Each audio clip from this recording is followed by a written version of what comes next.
D&D, it's been a long time since I've done it. But guess what? We're back! Alright. The Dean's dinner! Very important recap from last session.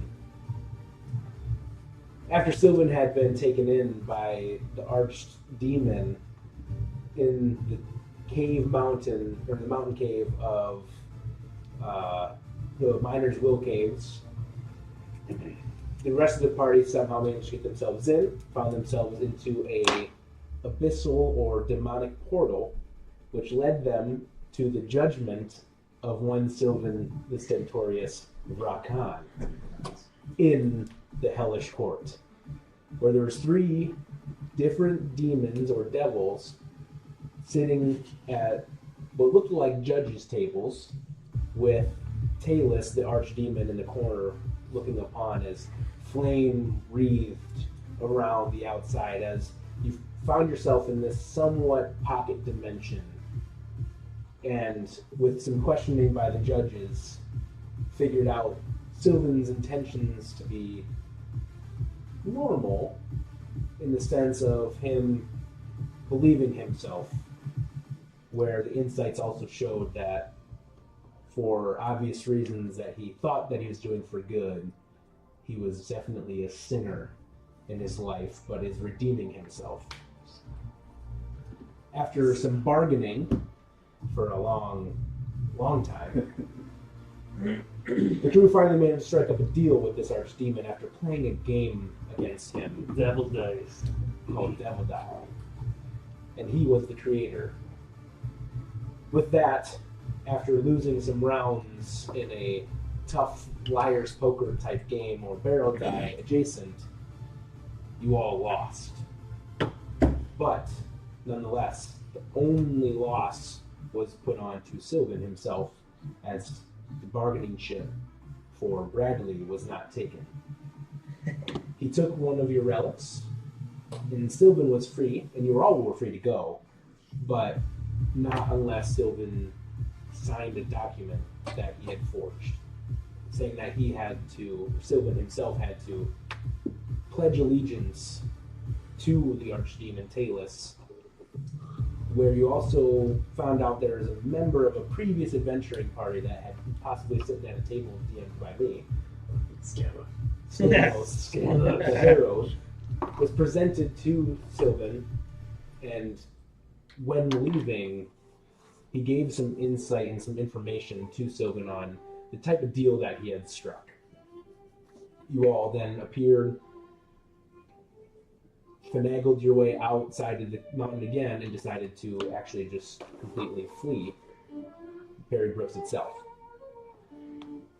That led us to you guys getting to your boat and sailing for Far Island, the most southern island in all of the Isles of Primorius, heading to find out possibly where Torin's family, the Leaf Folk War, and some other information that you know is in the coming hours or coming days.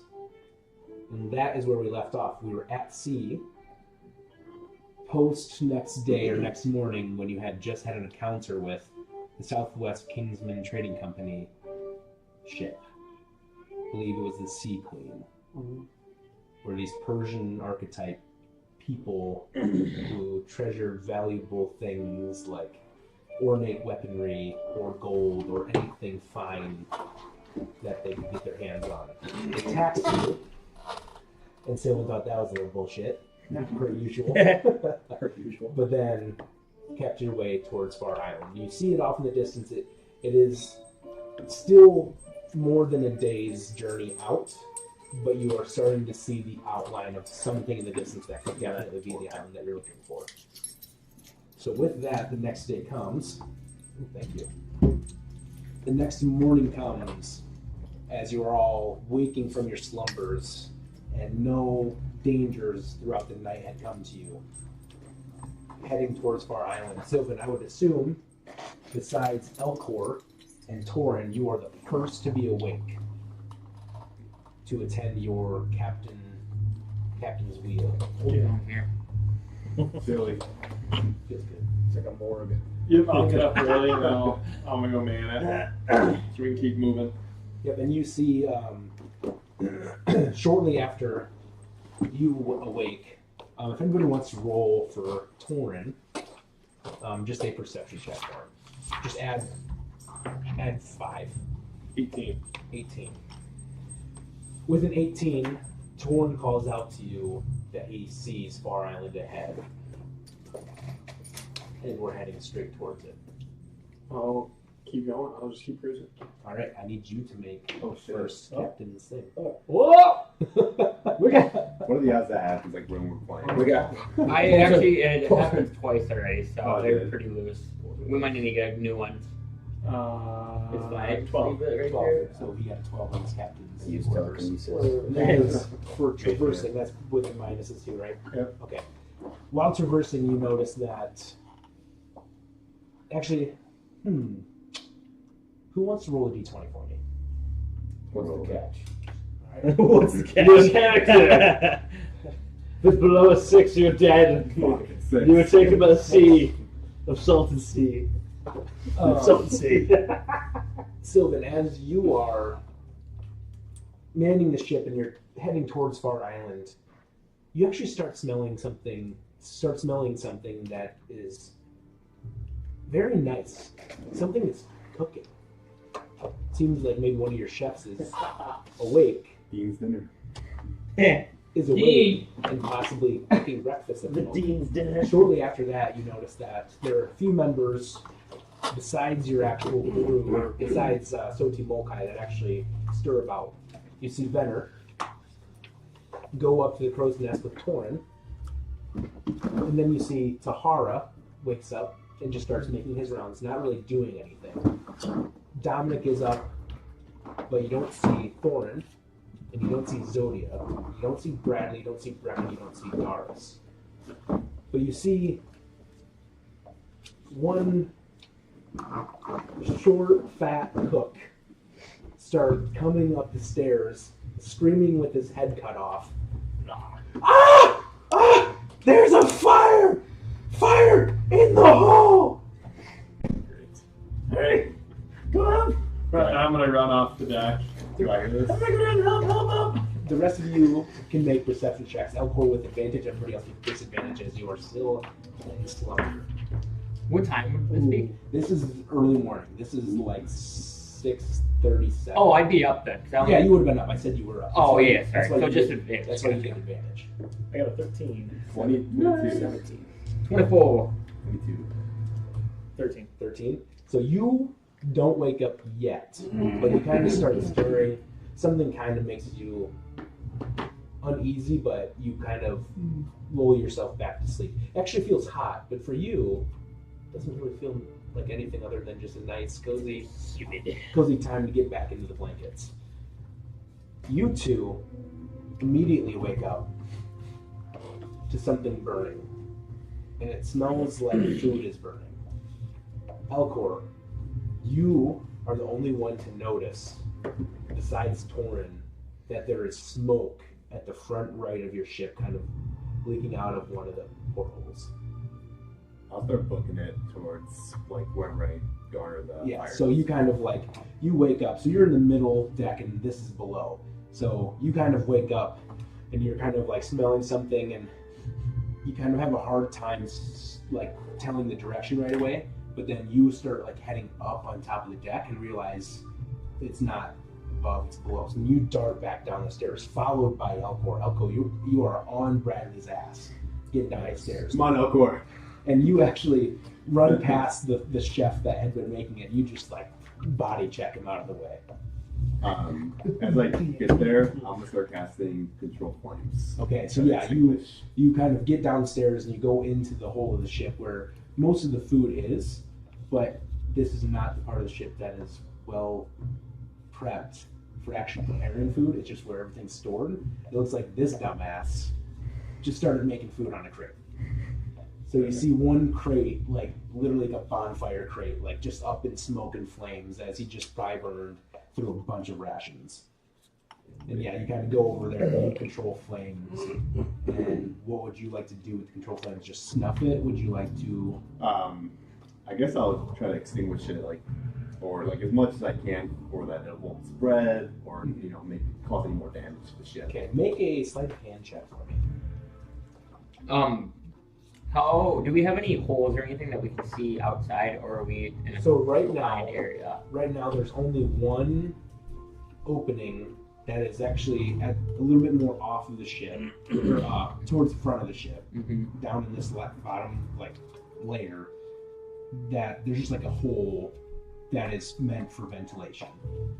But you have your cannons the next floor up that could get some of the smoke out by opening those. Gotcha. So I want to go look at that vent or whatever you're speaking about. How big is that hole? It's just like this big. It's just Oh, a it's not small very hole. Yeah. How far is the water from us from that? Since we're on the second below. You're on the third of three. So top deck, middle deck, this is the hole.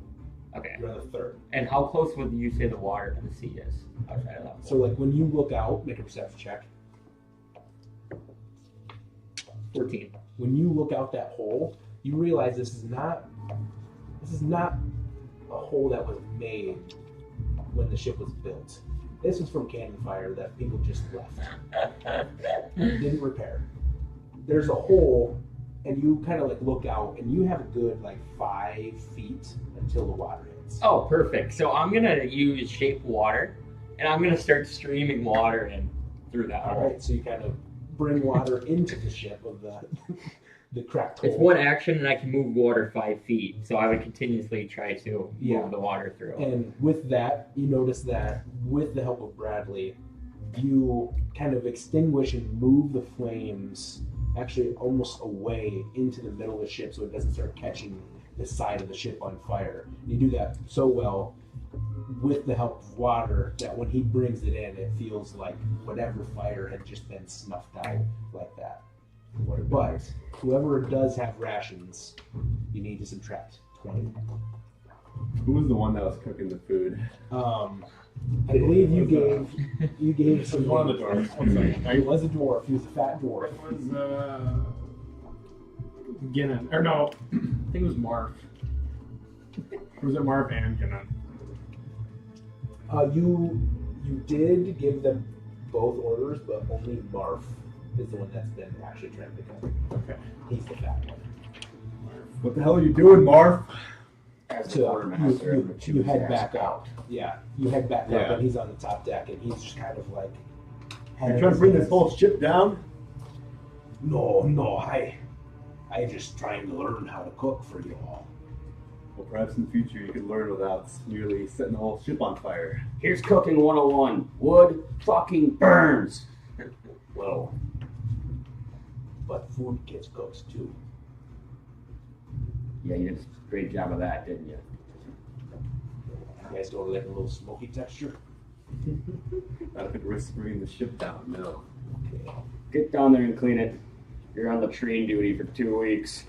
And he just stands tall and he just runs downstairs and he starts doing whatever you say. And you both can make ship rolls for that too. -5, right? So 9. Yeah. I got 1. Can I get a ship roll for my water? Or not? So that wasn't necessarily a ship roll. They just actually gave orders. That's Right. why they get to do it. Good You luck kind out of there, just Josh. you did something that was saved the ship, but it's not necessarily particular to your ship roll. Now, if you wanted What are you to looking for? start Come in on carpentry, now. you can fix things. If you wanted, Josh. Oh yeah. Then if what's the case? Since I realized that hole, since I am the carpenter now, that's my job. I will go find a plank of wood and try to mend it to that hole. Do you have mending? Yes. Okay. Easy enough. You do have, when the ship was, repaired, they gave you extra lumber. So whatever was left over of what you had been, you gave them money in gold. They took whatever they needed and then gave you the rest of the leftovers. So you can easily find a good I would 5 think foot piece or a 4x4 or something yeah, like that. something really easy, and you can easily do that. And then Yeah, now you can roll your first time with carpenter. Nice. Am I up yet? 8. 8. You rolled an 8 for carpentry. And with you, you can now do anything that you would like. I'm going to. It's 9, yeah, like 8. Yeah, it is. At this point, it is probably 7:30. Okay. I'm gonna get up, and me and Dorias are gonna go for a spin.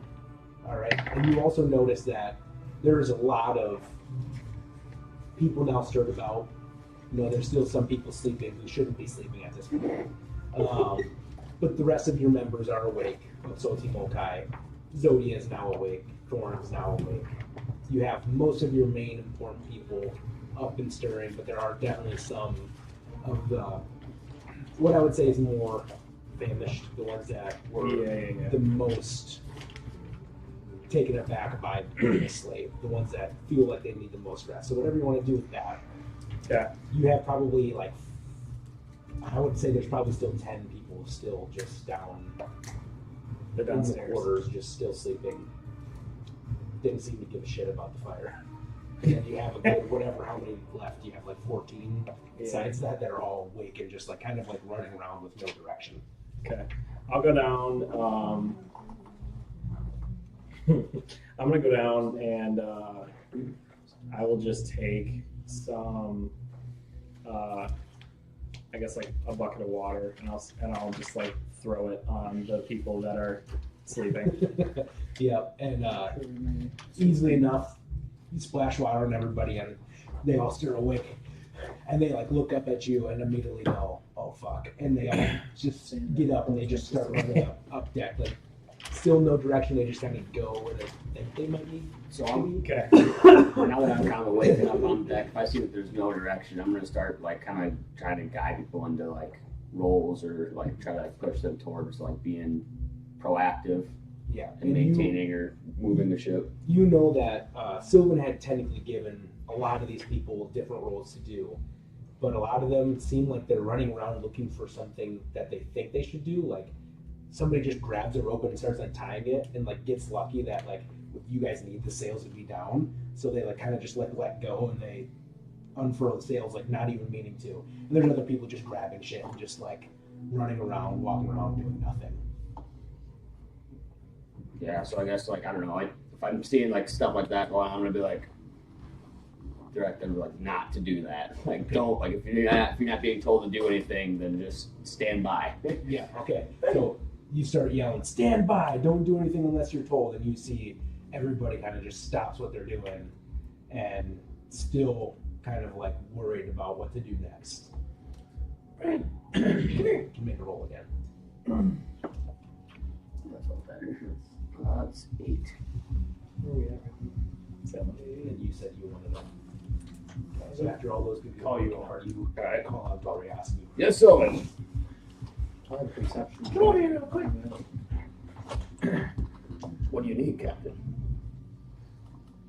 Go look for Dominic. I haven't seen him Is this, up here would yet. this be my regular perception? I think or now this that we be my- lost Sigmund, we need somebody to run the gunner 130. station. I know Alcor's going to be helping out with the power monkeys, but I want Dominic to take lead on being one of the gunners. I have 7 individuals to help him, so round them up as well. It'll be Zero, Gage, Dane, Toby, Dennis, Helgen, and Nezda. All right, I can call them over too. Oh, I can relay the message. I'll get it done right away. Make sure and tell Dominic he's going to be in charge of that. Will do. Alright, I'm gonna go find these fools and get them all set You up. can make an investigation check to round up all these people hands down next year. So we did technically roll a perception before when he first woke up, but is there anything you're specifically looking for with this 23? Maybe I'm more focused on anything up ahead in the seas. Maybe I'm trying to see how far we are from the land. And then I'd probably like to check on. I'd like to turn my stethoscope into my compass. Into your make sure I have compass. the right way. Perfect, After okay. I do that. So you kind of turn your thing into a compass. And with that 23, so you weren't here, but we rolled essentially for that. When you first woke up, you could just see with your telescope just the very minimal outline of possibly Far Island, and you're heading straight for it. You know that you're over a day's journey, if nothing goes wrong, and then possibly exactly a day if everything goes right. With that, you don't see anything other than there are clouds rolling in the distance from the south coming north, like straight towards you. And you were the first one to notice the fire, obviously. Respect. And you do notice that the ship that you had just left is now getting to that point where you can't see it behind you anymore. Okay. They seem to go a little bit longer in their journey before you guys took your rest. But you could tell when you left that you had been coming out of your slumber, out of your stasis, and you immediately looked at them, and they were still there, still sails down, anchored down, but you could barely see them. Now at this point, you're half an hour to an hour into your journey of the day, and you no longer can see them. Okay, I'm gonna holler at Banner. Banner! He's right next to you. Hey, I want you to go down out of the ship and tell people they have no job. They can have fun. They can talk, relax. If they need to work, tell them to work. But otherwise, it's fun ship. We're happy here. And Banner responds, "Yes, Thorin, I'll go do what you say."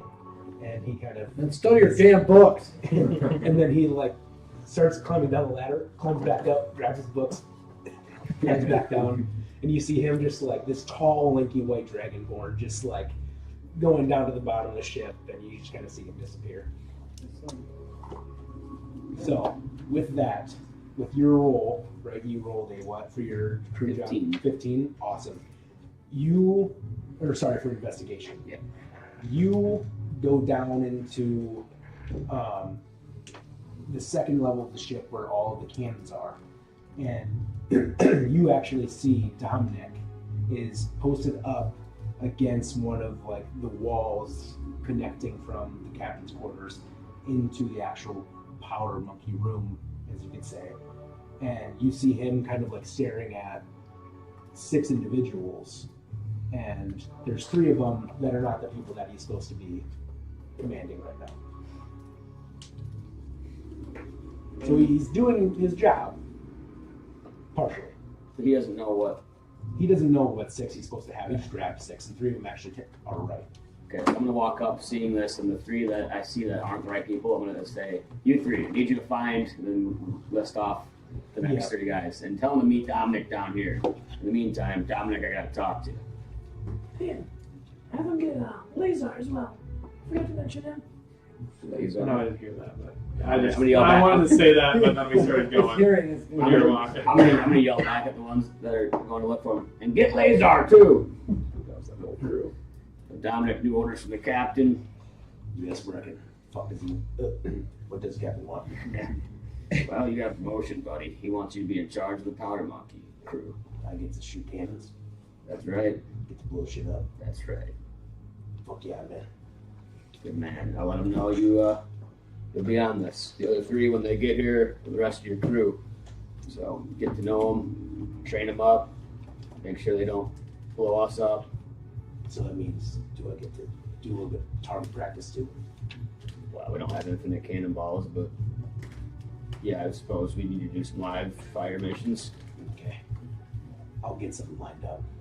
Sounds good. Badass. I've always wanted to do this. And he kind of takes off, and he like goes up and he like claps the backs of all the 3 that are already down there. All right, you 3, you're on this fucking cannon. All right. When the other dumbasses get down here, you. Then he kind of forgets what the other guy's name is. I don't fucking care what your name is, but when the others get down here, you assign them to the other cannons, and you're gonna be the runner. Anytime they need something, you grab it, you get it there. Bitchin'. I'm gonna turn around. I'm gonna turn around with kind of like a big smiling face, like hell yeah. I'm gonna let Sylvan know that he's taking to his role pretty well. Yep, Dominic was a good choice, Captain. He's gonna kill this. Good. I think he'll be fit for that. As long as the other Dragonborn are on board with it. I think they'll Be a good crew down there.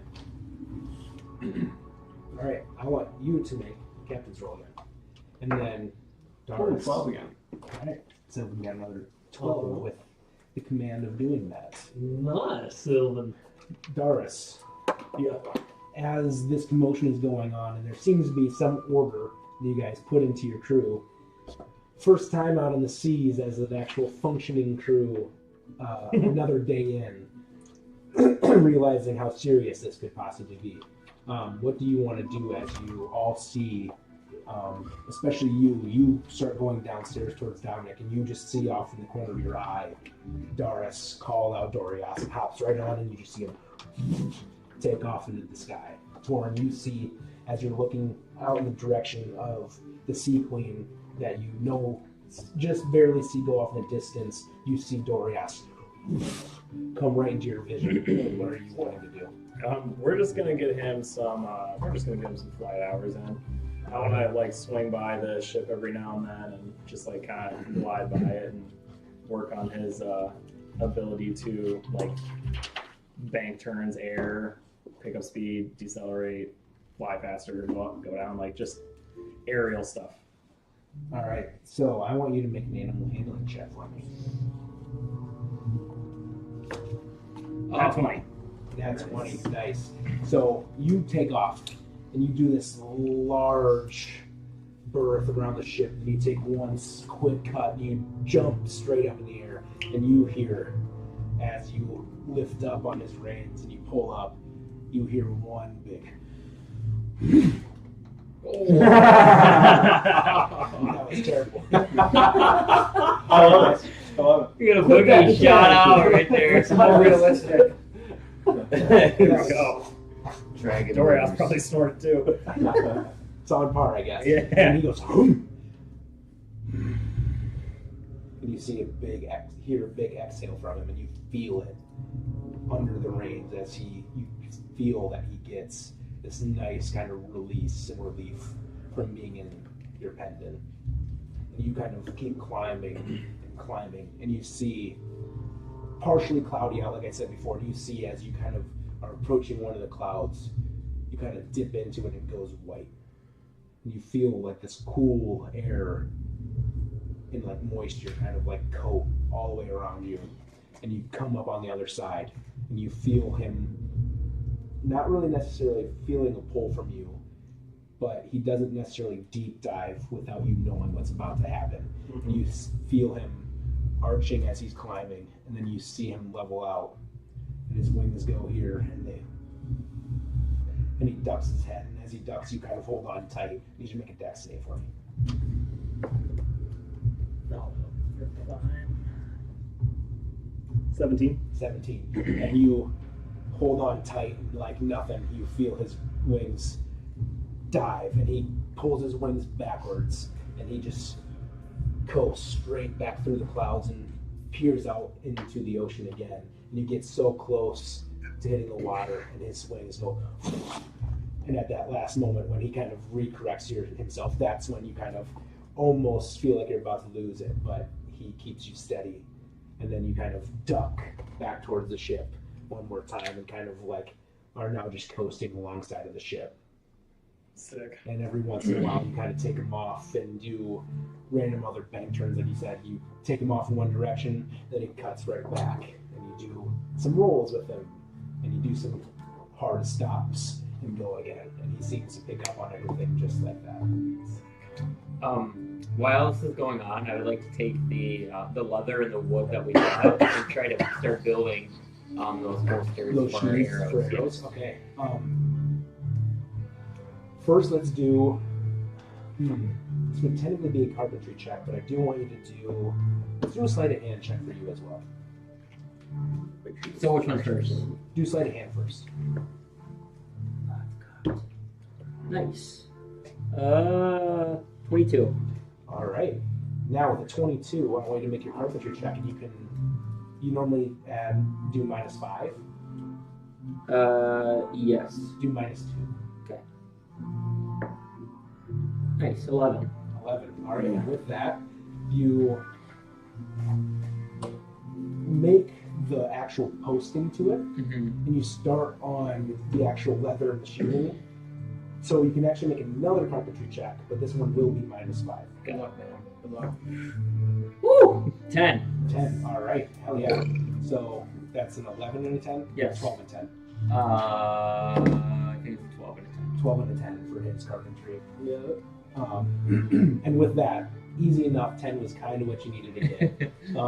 The posts are done sturdily enough and made the right way that you need to. And you actually bolt it into the side of the ship where it seems most helpful.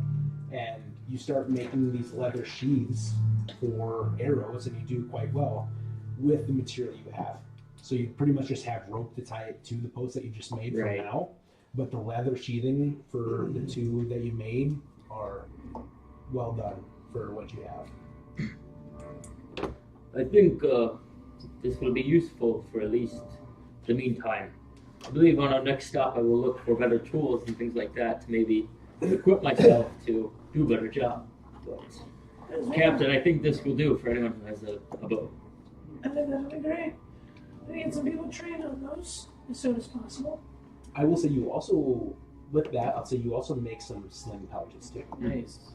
Another thing, if you're looking for somebody to help you out, go find Paulie. He's a human. Who? Paulie. Paulie. That's one of my crewmates. And he is who? He's a human. He's somewhere on this ship. I don't see it. And I'm gonna look over there and He's I a think, woodworker. Looking for Polly. Go ask him.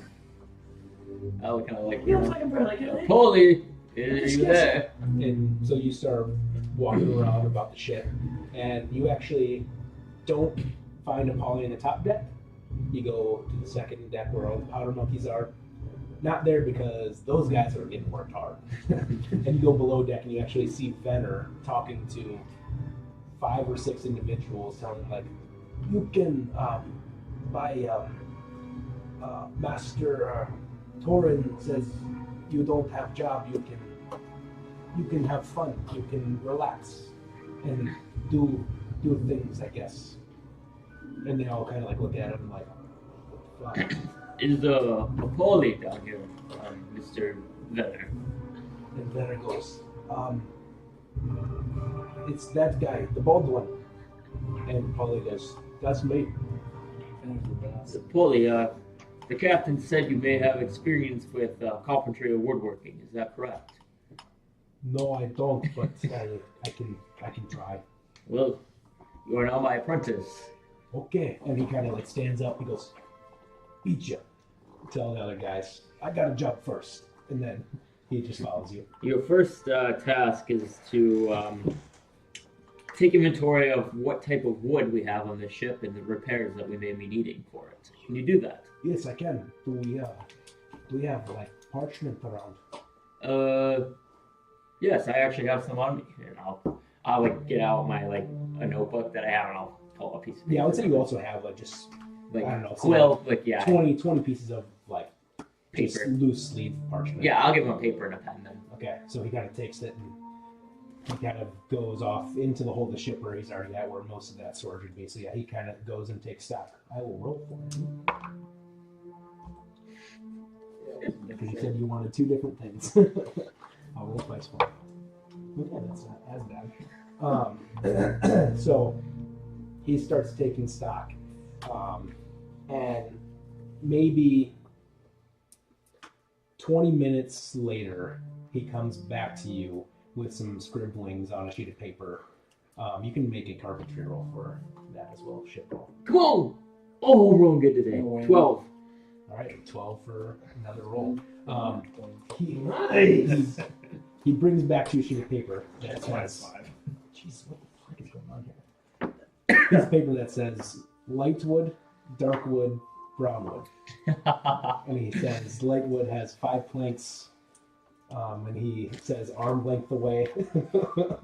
And he says dark wood is 10 planks, about 3 feet. And he says brown wood, 10 planks, long. It just says long. He's a smart man. What was the second one? Light wood, then So it was light wood, dark wood, brown dark wood. wood. Long brown wood. He goes, I'm sorry, Mr. Elcor, I don't really know what wood types are, but I know color.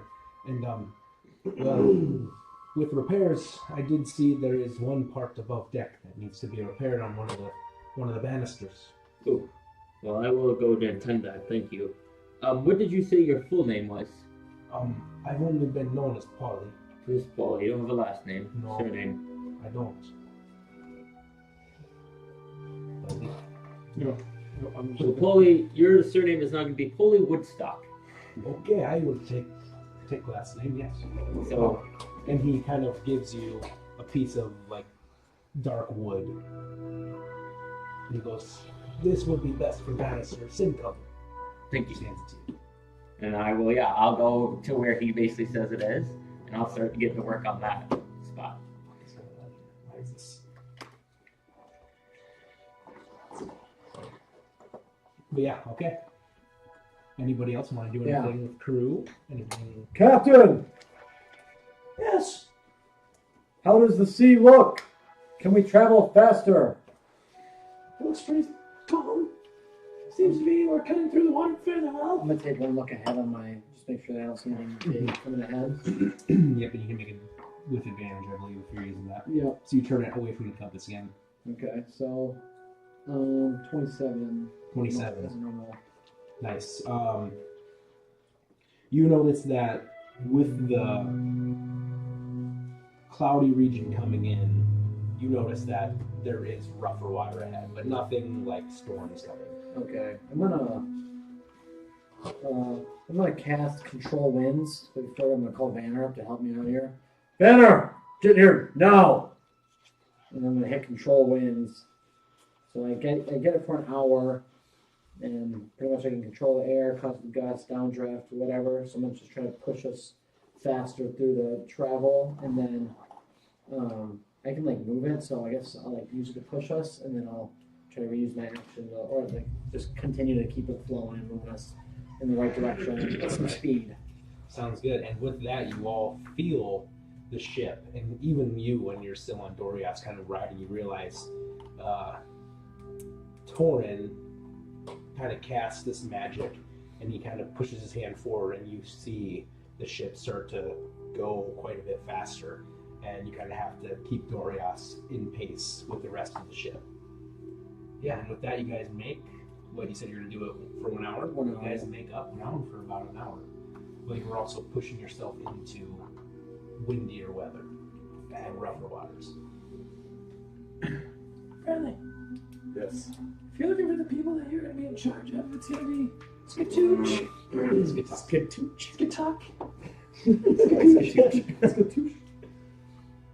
Daft, D-A-F-T, Samarna, Sabarna? Samarna, Esco, and Gotthard. And then Brecken. These people try to talk this up to them. But if you need any help counting supplies, Steve and Leia are going to be your 2 deckhands. Sounds good. If you need help counting or anything like that. Other than that, the only one who doesn't know his job, I believe, is Slaky. Which he's going to help the chefs, but he's going to be the barback. He's going to clean the dishes and do that sort of stuff. I think he'll be good at that.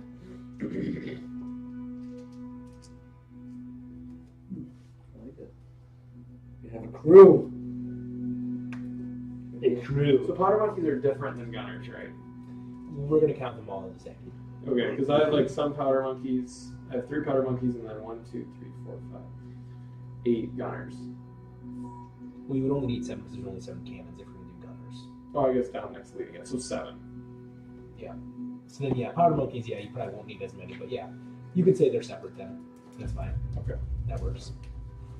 Well, I'm gonna get to They're all, I guess they're all under, They're all yeah, help. they're all under the command of the powder monkey, I guess. Oh, Valcor. Oh, are you doing powder monkey or just carpenter? I'm doing both. You're doing both, that's what I thought. So Dominic will help out Yeah, with that. Dominic's like your I will be under deck second in charge. doing that because Sorry. we need Lita down there in the Okay, cannons. it's organized. and I'm gonna fireball straight down the line and shoot all the cannons at once.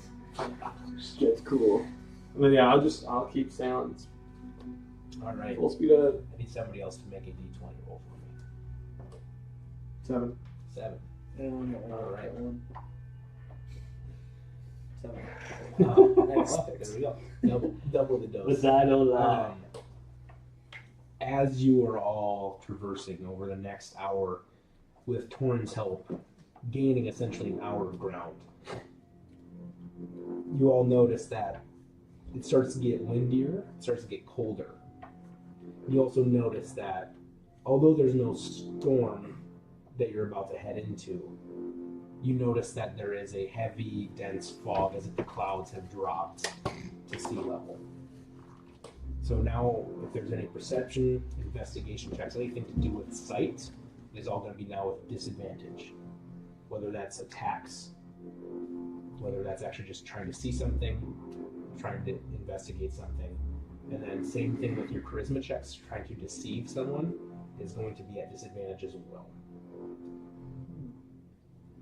With this fog. I was gonna say too, I'm assuming I'll see the fog kind of rolling up. I'm gonna guide Dorias back to the boat. And it is this weird sense of you all see Dorias kind of come to the front of the ship and pull Dorias back into his pendant. And unlike a large wave that would be in front of you, like a rogue wave that kind of cascades above you, it's this weird rolling of a cloud coming from the sky, almost like an inverted wave coming into you, and this sort of blanket cover of fog just kind of slowly, as you get closer and it gets windier, this brushes in to the sails. Now with this, so you can make a ship roll. This is going to be for traversal. And does this look natural? Can you look at our kind of check? Sure. Well, this would just be a nature check. 10. All right, give me a 10 for a skeptical.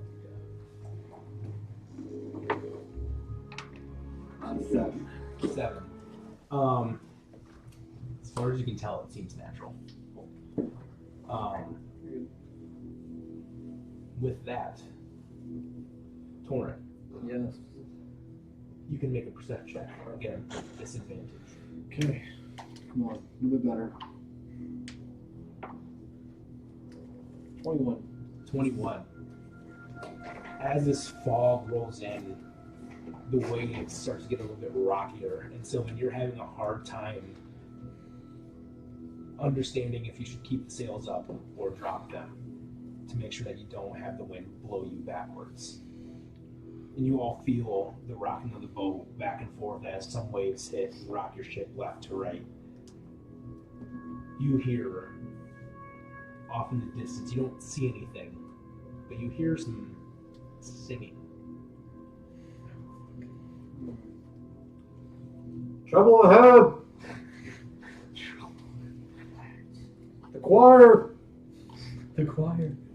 And Don't know what it sounds like. It's like, it's like the Robin Hood. as you start paying attention, you kind of call it out. Everybody, what are you doing at this moment? Are you kind of hearing to what Torrin is saying? Are you kind of just going about your own business? I'm gonna I imagine I was just kind of hanging out with a nice cocktail in the hand, but I think I'll kind of get up and go, God damn it. There's a good electrical in the top deck. And kind of peer around to see if I can notice anything that he's speaking about. Prior to that, would I be able to round up the crew that Sylvan assigned to me? Yeah, sure. Yeah, so I'll do that and then kind of bring to the sails and just wait for Sylvan's command on that. All right. Everybody, quiet! Sit up! Stop what you're doing! And we'll be dead silent. And you all start hearing almost like an ominous but somewhat uplifting kind of like tune out in the distance. It seems to kind of come from all around the ship. And it seems like there's actual music playing, like part of a harp or part of a flute or some sort of brass instrument too. It's this need everybody to make wisdom saves for me. Wisdom. I'm good at wisdom. I suck at wisdom. That's okay. And I'm good. Let's go. 6. 8. 17. There's slutty 20. 60. Naughty 20. Naughty 20. Naughty.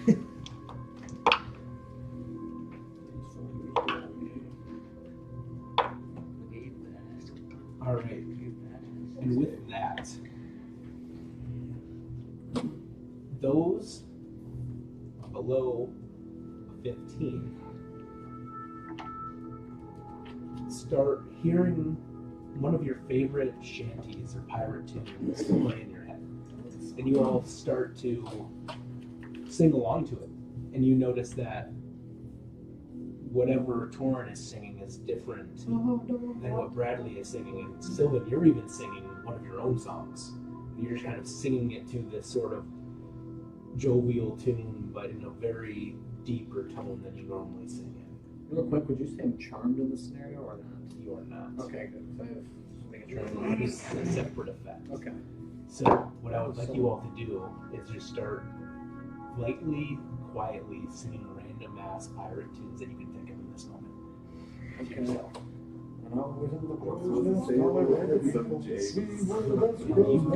You three, and you all notice that a lot of the other starts to chime in and sing all one song in unison. Pirates come from beyond these seas. Huzzah, huzzah, merrily escape as honest thieves. Huzzah, huzzah. The mighty captain honors thee. Slap the back, the brothers brave. Huzzah. I think of this. Captain, what's going on? Your response as he's singing. Did they get into my blues? Continue to sing. You gotta get respond to it. You can respond and just have to be singing. Something's not right with these guys. I love singing. My favorite I think they might be in a trance. I can't do much about it. I'm kind of like look at one of the crew members, kind of like whack them, snap out of it. Don't throw your drunken bug. I won't like it. Won't be like a violent. And you slap him, and he continues to sing. The crewmate's tail is hard and lean. You'll hold, you'll hold. And you notice that all of the crew members that fail to sing are all singing these same songs in unison. Lucky Lotus Mage. And it adds this sort of cacophony of random people singing random pirate songs and tunes. You hear. On the deck of the Hangman's Plague. I'll give you 3. A perception check again. Still at disadvantage.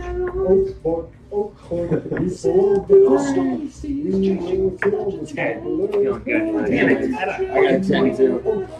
My first roll was a 19. Captain earns a gold. We earn You two, Doris and Brecken, you can only hear Sylvan and everybody else just singing these tunes. You hear from around the ship somebody else or something else also singing the same song to the cruise ship. All the ship crewmates are singing. Okay, I'll try to like wherever that music or that voice is coming from. I'll try to like hone in on that. And so you kind of like go over the ship. You see something move in the water alongside the ship. The tide. And then you just hear something coming out of the water. And then what gets drowned out is you hear all of the crewmates had stopped what they're doing. And you see Dominic leading some people up to the top of the deck. And then they all start singing louder. And they kind of drown out these guys. So you guys can stop. Okay, so Now you can stop. As you kind of hear the 25 crew members of your ship, your deckhands, on top of the ship, kind of like in uniform rows with Dominic at the front and Thorn at the front and Zodia at the front, all singing the same song. But now it's louder and the music has stopped and it is all just one song. And and nothing to it. You hear them all sing once again at the top. Pirates come from around the seas. Huzzah, huzzah. Narrowly escape as honest thieves. Huzzah, huzzah. The mighty captain honors thee. Slap the back, a brother's creed. Huzzah. And then the music goes din, din, din, din. The crewmate's tale is hard and lean. Yo ho, yo ho. High-caped crew, alas they be, snared beneath the ocean reefs. Yo ho, yo ho. Take the treasures at a price. Snuff the candles out of life. Barely back for morning light. Yo ho, yo ho. Wherever pirates roam, we sail for rum. Yo ho, yo ho. Yet to see em horizon lines. Swing the sails and tie them binds. Take the oath and leave no man behind. And then they all stop and stare out at the front of the ship. And it goes quiet. And you all kind of feel just like something weird come over you. And you all feel like yourself just like slowly trail out your song that you were singing. So we're back. And you're all back to normal. Oh, that was quite a Do we know what happened? Like, you know, we were You singing. guys blacked out. Yeah, this fog is still here. Captain, Yes, what the hell were you doing? I was on the ship. I saw him. My eyes got a little fuzzy for a minute. I'm gonna start walking around the ship, and I'm gonna start yelling at everybody to straighten up and get back to what they're doing. What the hell? Did you? Is this a joke or a prank on me? Or And Dominic, I've got to stop drinking. I don't know what you're talking about. I'll go. You're right. I'm gonna I take- didn't notice anything either. I'm for Take my fucking gun. No, I'm not. Like, I was there. I put seen one it. of those. Brett You seen can it tell too. And he kind of One person on your What's side his is face? a drunk guy. Darce That's foul. with the clock. Dominic, start slapping everybody. We're in some kind of trance. Get these fuckers out of this. So we're thought. And he kind of goes up to Thorn. He gives Thorn a big slap across the face, and Thorn. Oh my gosh, what's wrong? We're under a trance. Get all our fucking men out of this. And you see, I'm gonna start walking around and fucking slapping fucking people on the nose. you see, both Thorn, and Dominic go through and kind of just like, kind of try to slap people awake, and you see like some of them get slapped and they just kind of remain still. But there's about 15 of your crewmates that kind of get slapped awake and out of their trance. Darce, if they're not getting out of that trance, take them below deck. The lady. I don't know what could come over them. Dominic, Thorin, I need you to help me take all these Do men we to the hear deck. that? Because you're the Get one them that's below. Oh been- yeah, because I'm holding on where it's coming from, right? And Is that you coming kind from the water, or is it So coming you from- kind of, this thing kind of like, you saw like kind of shift in the water next to the ship. And then you kind of got taken aback by the whole crew singing this song. And then you kind of look back and it's gone. But then you kind of hear something towards the front of the ship. The lady maiden calls to you. Oh, lady, maiden, show your face. I'm gonna sing that to that. Wherever it's coming from. And so you kind of like sing towards the front of the ship. And some time kind of passes. And you hear kind of behind you. As the fog rolls in, the man of faith will begin to drown.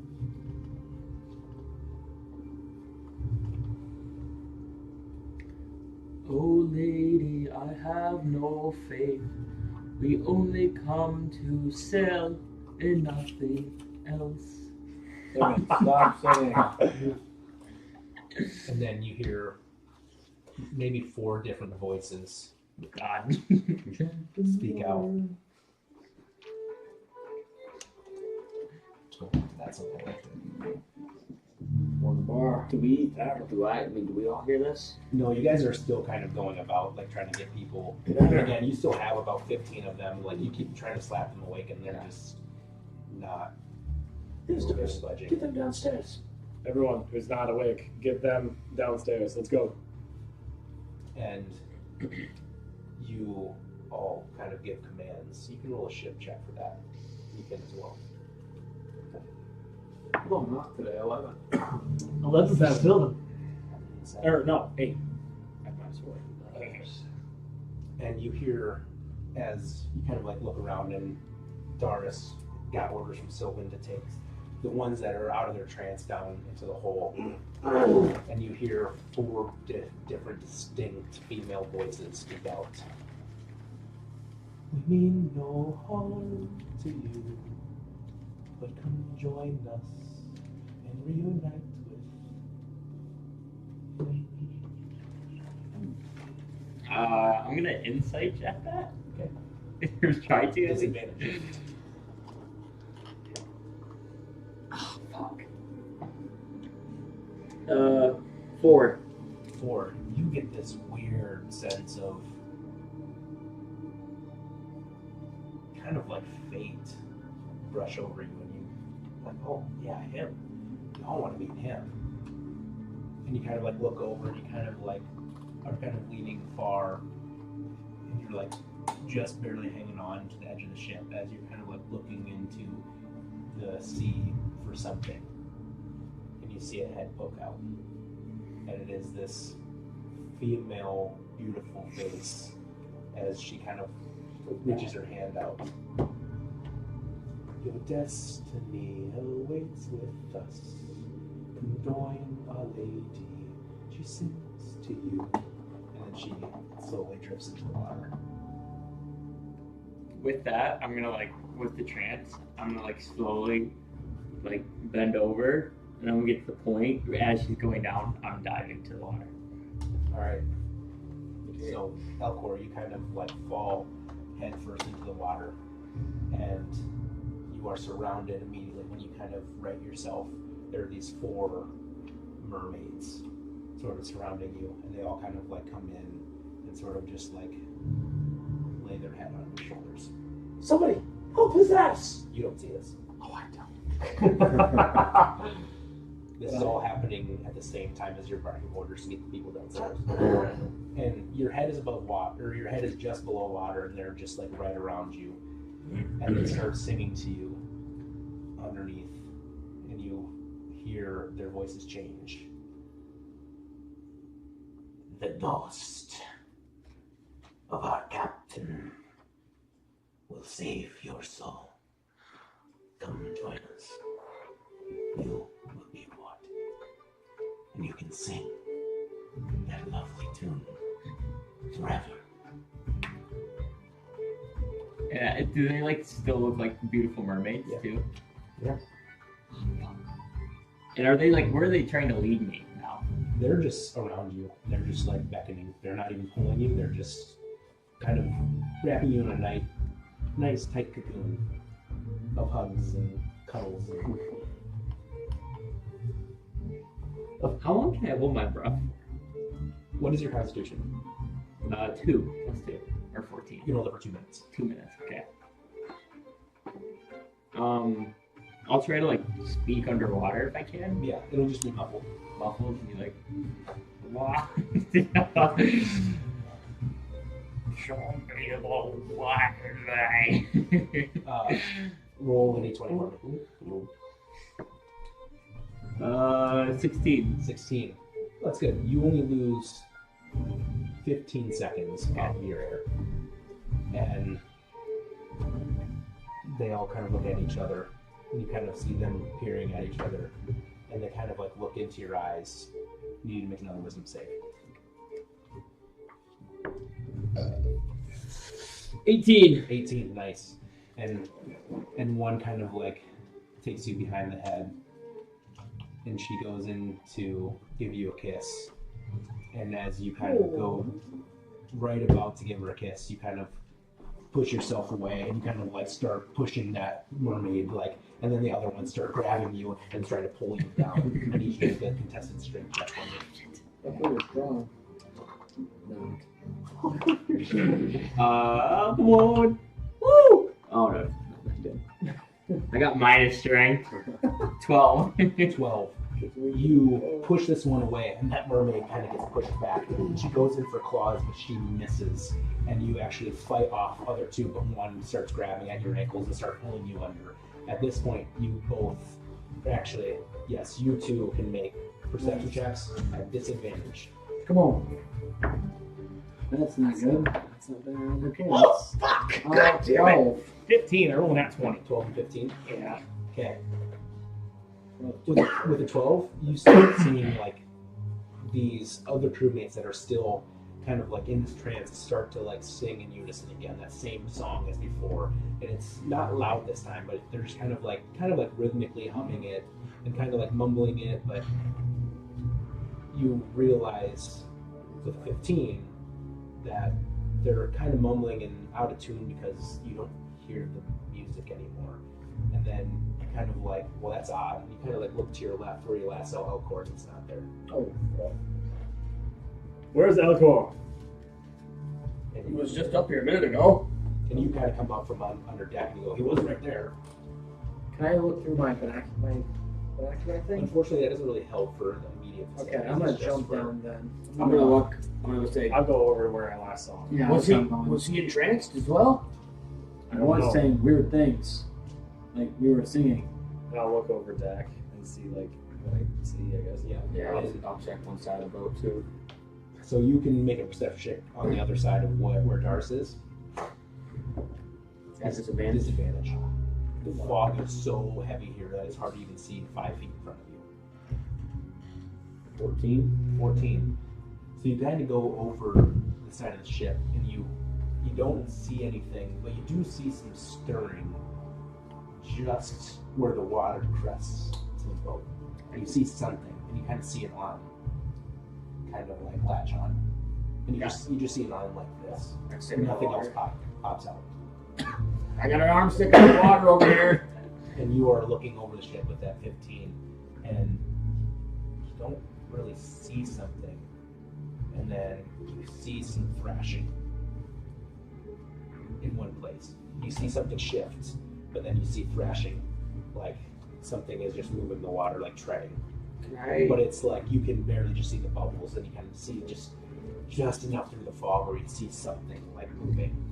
He might be in over here. There's action in the water. Thor, can you summon some water beast or something?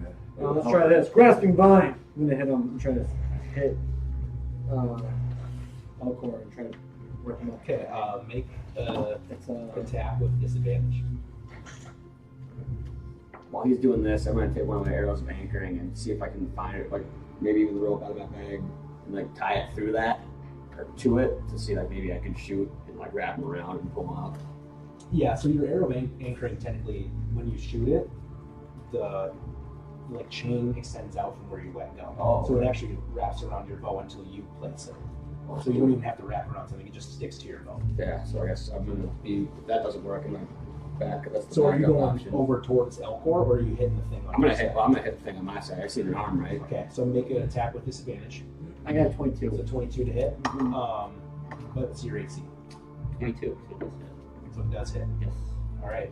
Now, do you ever get any bonuses during combat? Like, does your AC ever stack for any reason? Just in combat. The only time, actually, that definitely hits because I'm at 17 at life. Like So that's 22. with your song of. No, my blade song would put me at 22. So Okay. 17 is my So base. 17. I'm sorry. So you just aim center mass with your vine weapon, or grasping vine, right? Mhm. With your grasping vine, and you kind of lash out. And Elcor, as you're kind of fending off and getting pulled deeper and deeper, you feel something as you kind of like are trying to pull yourself up. As you go, you feel that something attached straight to your shoulder. Now, you can technically resist it. You don't understand what this is. Yeah, I would. Do you go with it? Do you kind of just... I'm gonna leave it as it is because I'm assuming I'm probably distracted by trying to get away from these guys. So I'm not gonna like take it Okay. or deny it if that makes sense. Awesome. So, with your grasping vine, what actually happens with the It grasping just vine? pulls it 20 feet directly towards the line. So Okay. it's pulled 20 Awesome. feet So- straight up. Efficient. What I'm going to do is I'm going to roll. Okay. As you start pulling with your grasping vine, as it kind of just attaches to something, Elcor, you feel that mermaid pulling you down.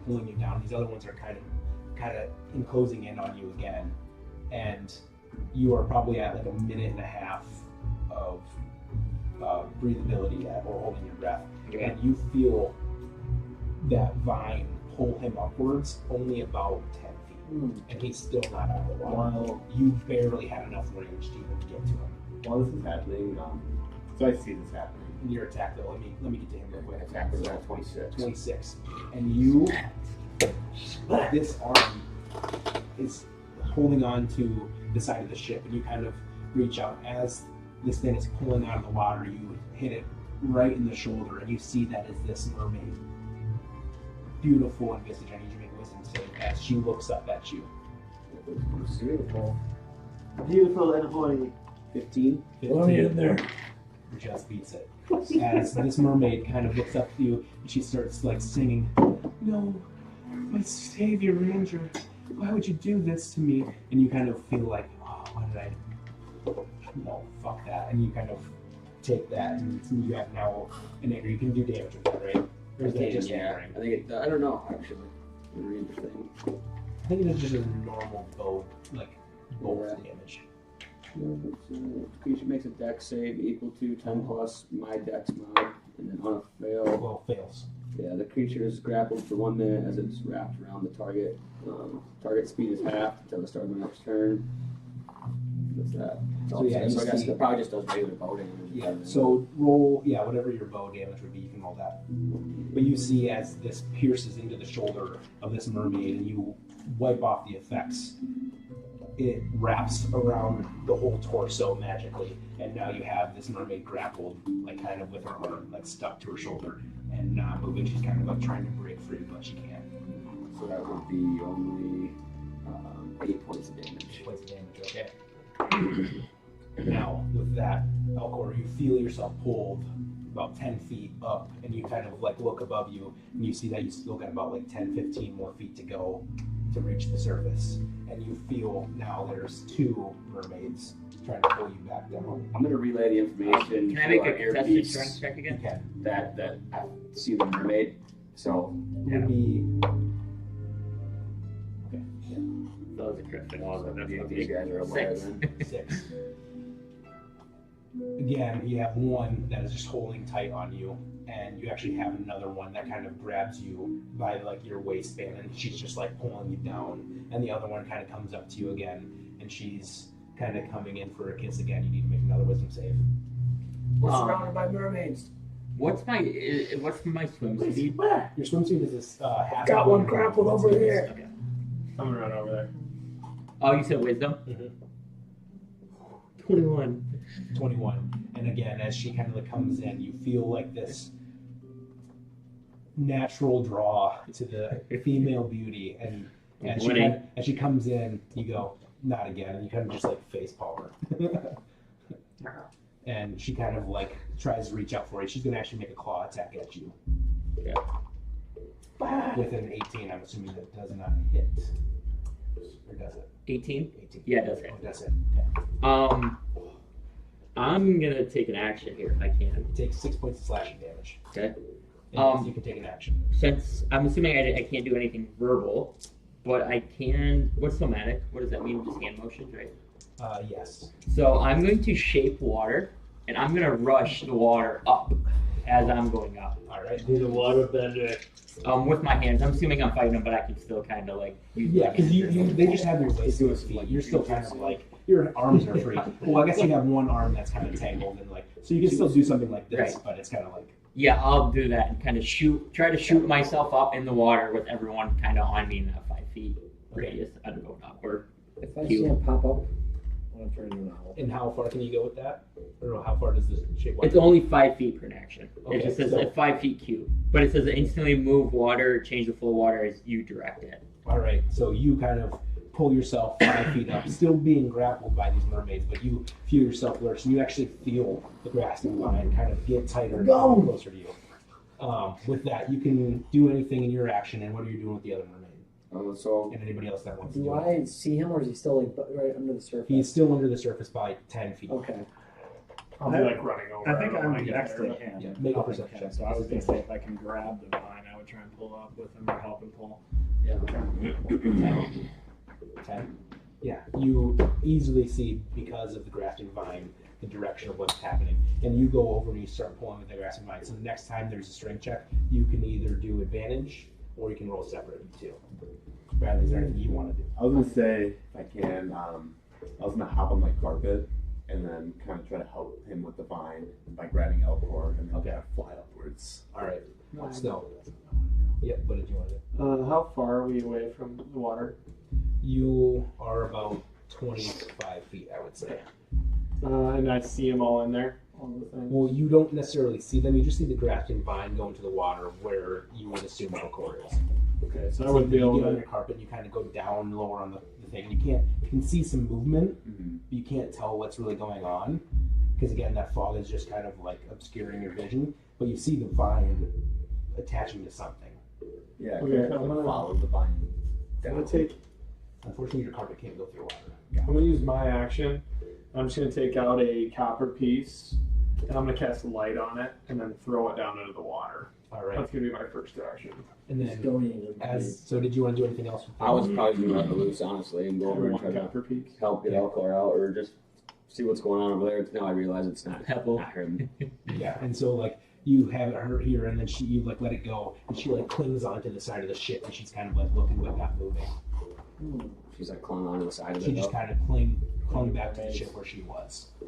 Control the other one. And so yeah, you kind of start bolting over the side. Now, whatever we're all gonna do, we're all gonna do this simultaneously.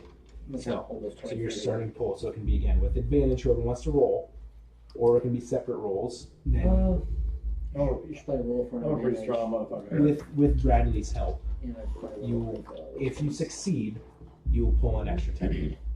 Thank you, Bradley. Okay. So I'm gonna He's gonna roll roll with with advantage. roll with advantage strength checks. We got advantage. Yep. Oh, That's finally. alright. And you are part of this too, Oh, because you're fighting against it. 15. 15. Not bad. Let's see what I would get. oh, there she blows to her fail. So with this, you are only able to help with this because as it feels like slow motion, Sylvan flicks a coin into the water, and it feels like as it kind of tumbles down to the water, you see like the whooshing of the air fall kind of like separates for a moment. You see this direct line of contact of the vine whip into the water 10 feet below where something, the grasping vine is held on to the shoulder of Elcor. You see that it's him. And with that, you all notice, or you feel, you start kicking and thrashing, and you don't get any distance yourself. But with, what did you roll again? 15. 15, you feel something start pulling, but one creature that has been at your feet the entire time gives one big tug, and she pulls you 10 feet down by herself. And now your grasping vine is reaching the limit, right? It's what, how long is it? 30 feet. 30 feet. Yeah. And it gets to that point, and it just releases. But you, luckily enough, with the help, feel that with the initial pull, the one that was grabbing you at the waistband, another one goes for your leg, and as that pull, they just slip off. But that other one at your foot just pulls you right back down and snaps the line at your shoulder. Okay, so I'm about like 30 feet under You're, water. you're about 20 feet again. Once I feel that thing happen, I'm gonna do something, but you can go first. Do I have an action right now? You have the only action at the moment. Okay. Where are these mermaids located from me right now? So you have one On my feet. pulling you, and you have one in front of you, one behind you, one at your shoulder. Like 5 feet away. Okay. I'm going to cast Steel Wind Strike. It's somatic and material, nothing verbal. Okay. So I'm gonna grab my dagger and I'm gonna Steel Wind Strike for these bitches. All right. Go ahead and do so. He's OP! I'll go bottom to the top. So I'll go the. Okay. Because I don't want to. Yeah, I'll go bottom to top. First attack is going to be 27. Hits. Second attack is going to be a 30. 18. Hits. And 24. Hits. Nice. All 4 hit. Oh boy, nobody better. We fucking better than Alcoa. Wait till you see how Cast Giant Whale. Giant whale. Insane Alcoa. Okay, first guy's gonna take 32 points of damage. Okay. Second guy's taking 17 points of damage. Okay.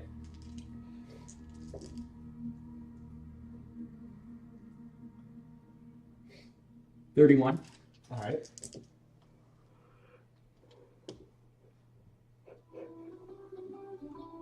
And then 18. And 18. Okay. And then I will want to end, because I can end in a 5-foot space within 5 feet of me. Mm-hmm. So I'm going to get away from the one that's grabbing my leg and just try to end above the one that would be farther close to the surface. Well, first, your first strike, as you kind of drop down and you steal and strike the first one, you slash across her chest, and as you do, you see this blood and ichor sort of get cascaded into the water in front of your face as she goes motionless. And you go for the next one, you stab right in the neck, and she goes to grasp, but she goes to reach out as you bamf away again, and she's still alive, but she's thrashing at nothing now. And you go to the next one, and you go to that one again, and you kind of get behind it, and you slit the throat, blood spills out, and she goes motionless. And the last one, you end above, and you kind of stab down into the skull, and you see her duck, and she looks right back up at you as she's about ready to attack. And with that, you all see this light. You even see it as you attack that last one, this coin slowly drifting. You all see now just the landscape of what's happening underwater. Brecken, as you are making your way to the side of the ship, you hear more song again as the rest of the crew members are turning. They're walking to the edge of the boat in the direction that you're heading. The direction that I'm heading? You're heading to go help these guys, right? And you see them all turn slowly and start slowly walking towards the edge of the ship. Seeing that, I'm gonna try to like get out in front of all of them and shoot my another arrow of anchoring into like something in the boat, so I have like a chain across You from can them. only use that once. Once that is retracted, you can't use it again for another day. Gotcha. That's not good. I believe you do have some rocks of sorts. Would I see them walking too? You're still you just had helped all this. This is all happening technically in the same way. Because technically, Elcor is at the beginning of the initiative with the mermaids, and everybody acts at this after that. And he was separate because he was on the other side of the ship. So while you kind of figure that out, we'll go into the next part with whatever you guys want to do. And you all see now 2 dead mermaids floating down with that coin, deeply descending, as there's 2 other mermaids about to go attack at Elcor again. So I just see 2 more. You see 2 more. Okay. I'm gonna cast Mass Suggestion Okay. on them. Oh, he's trying to bond with them. Yeah. Come on!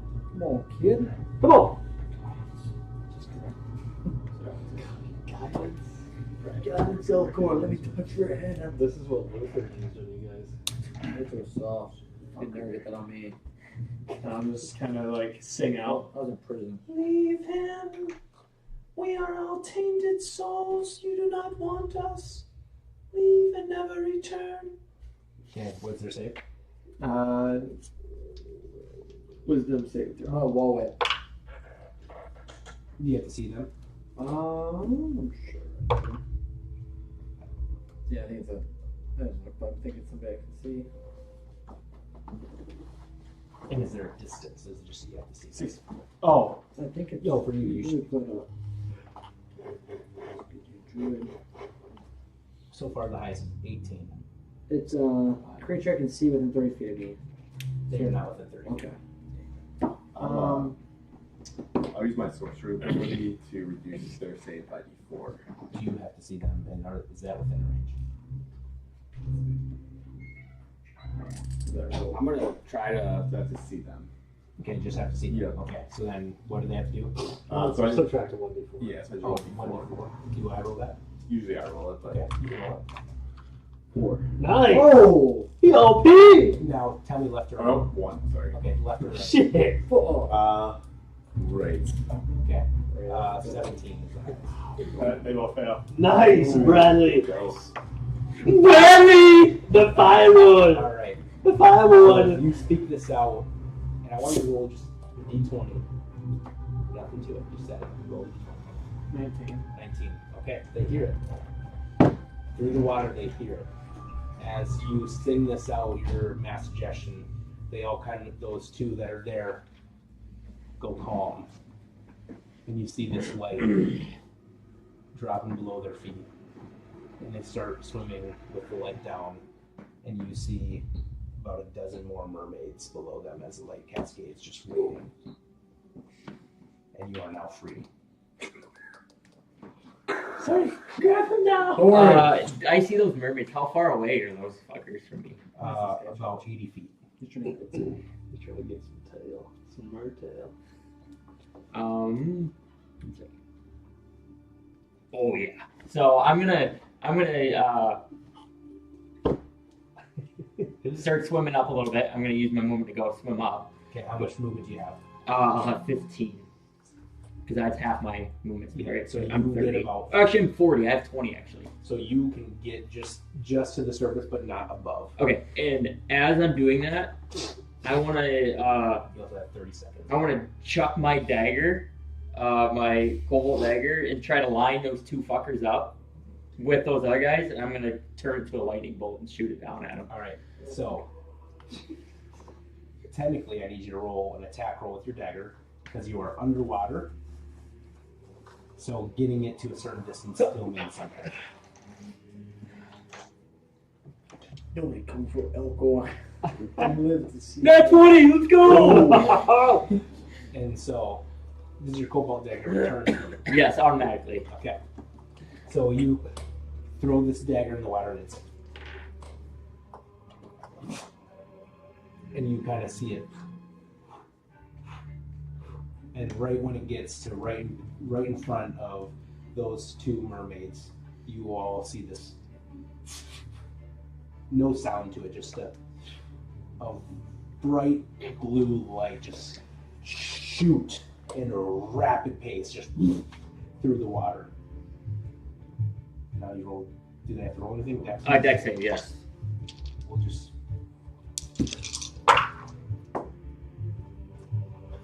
The highest is 18. 18 does pass, but everything else fails. Well, 2 of them pass. Damage. Yes. It will matter. Just roll one time and we'll say that's for everybody. Yep. Good luck in your damage. Peace be with you. Oh, baby. Oh, baby, baby. Fish fry. 3. Bring our boat. 35 points of lightning damage. All right. The dry spell. As you shoot this lightning bolt through the water, you see that the normal current of lightning bolt that you normally cast underwater is amplified. And as it casts through, it actually shoots right back in the same direction, and you can make a dex save against yourself. Oh my god, this fucker. It shot back at him. Lightning and water. Dog. Nice. Superconductor. Crit fail. Oh shit! You see upper skeleton 35 illuminated. points. Right, so You're sticking straight up. you take 50 points of lightning. Oh. And your face gets deformed like Palpatine's. And as you all see, he throws his dagger, and he's like right at the surface of the water. You see him throw it, and then you see this light get sort of just drowned out by a large blue lightning bolt. It goes straight through the water, and you see these mermaids kind of looking up, and you all see like the brights of their eyes get bigger and bigger and bigger, and then you just see, and they all go limp. And at that last moment where you think it's all done, you feel and see the water ripple once, and then all of a sudden the whole water for about a mile stretch just, and you see Elcor. And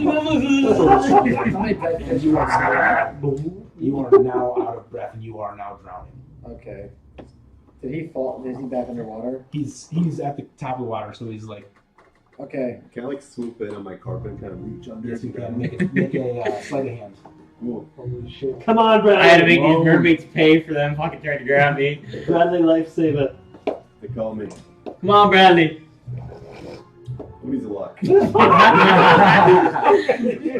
What'd you roll? Like 6. 6.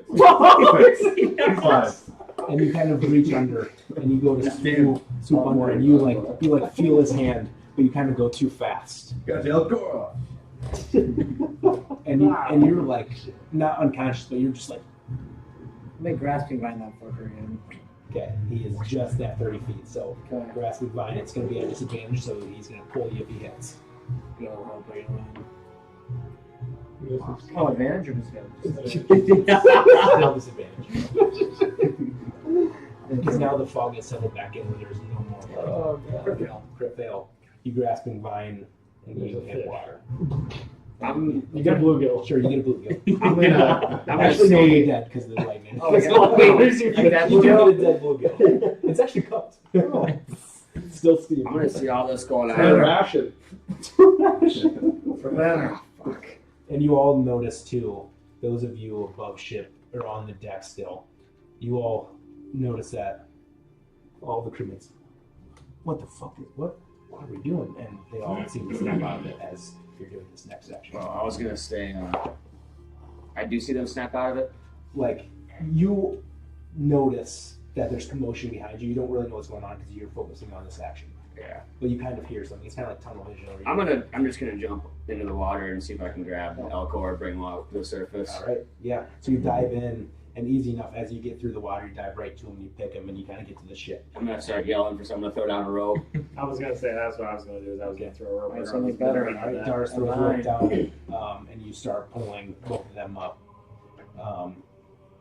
and you bring back Elcor, and Elcor is still, you're still kind of like choking, like he's like, Doing that thing where you're coughing up water. like not even coughing up water. He's like still physically like choking. I'm gonna smack him with like really hard in the chest. Try to like get him like. I was medicine I was check on gonna pick him up and Heimlich him.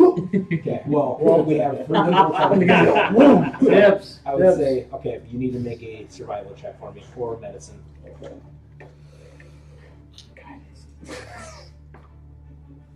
Not 20. And it's plus 10. Nice. So 30? Nice. And you sort of like see Brecken start about to like smack him really hard in the chest with his hand, and you kind of like put your hand out and you sort of like pick him up as Doris was about to, and you start kind of trying to give him a Heimlich and trying to like get something to come up, and immediately you get one big thrust and he starts coughing up all this water, and at the very end you see a piece of seaweed sort of like unravel out of his throat as he kind of coughs out this like dark green, like acidic, like bile out with him too. Thank you. Weed is bad for you. Don't go back in there. Sorry. I think they are gone though. I zapped the whole freaking ocean. They messed with the wrong wizard. Yeah, you killed my bluegill. There's about 100 of them. They're all dead. Insight check. Fix on the menu, boys. 17. I mean, there's no insight. Yeah, he just. I get disadvantage on deception though. He just evaporated shit.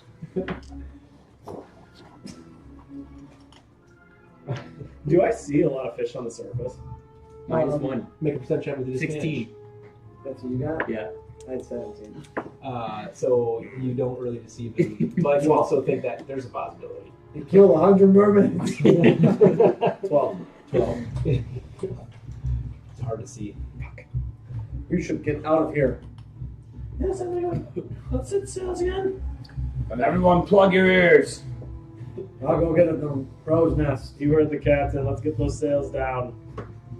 Honest. Yeah. It's go time. Zabarna. Let's go. You got heart. With me. You want to make a roll there, Bradley? Roll. I'm gonna go Oh, find no, a bunch sorry. of It was corks. you. You said it. Sorry. Go! My whole I got 3 minus 5, so it gets 1. Make earplugs. Yeah. 15 minus 1, so 14. Or 11.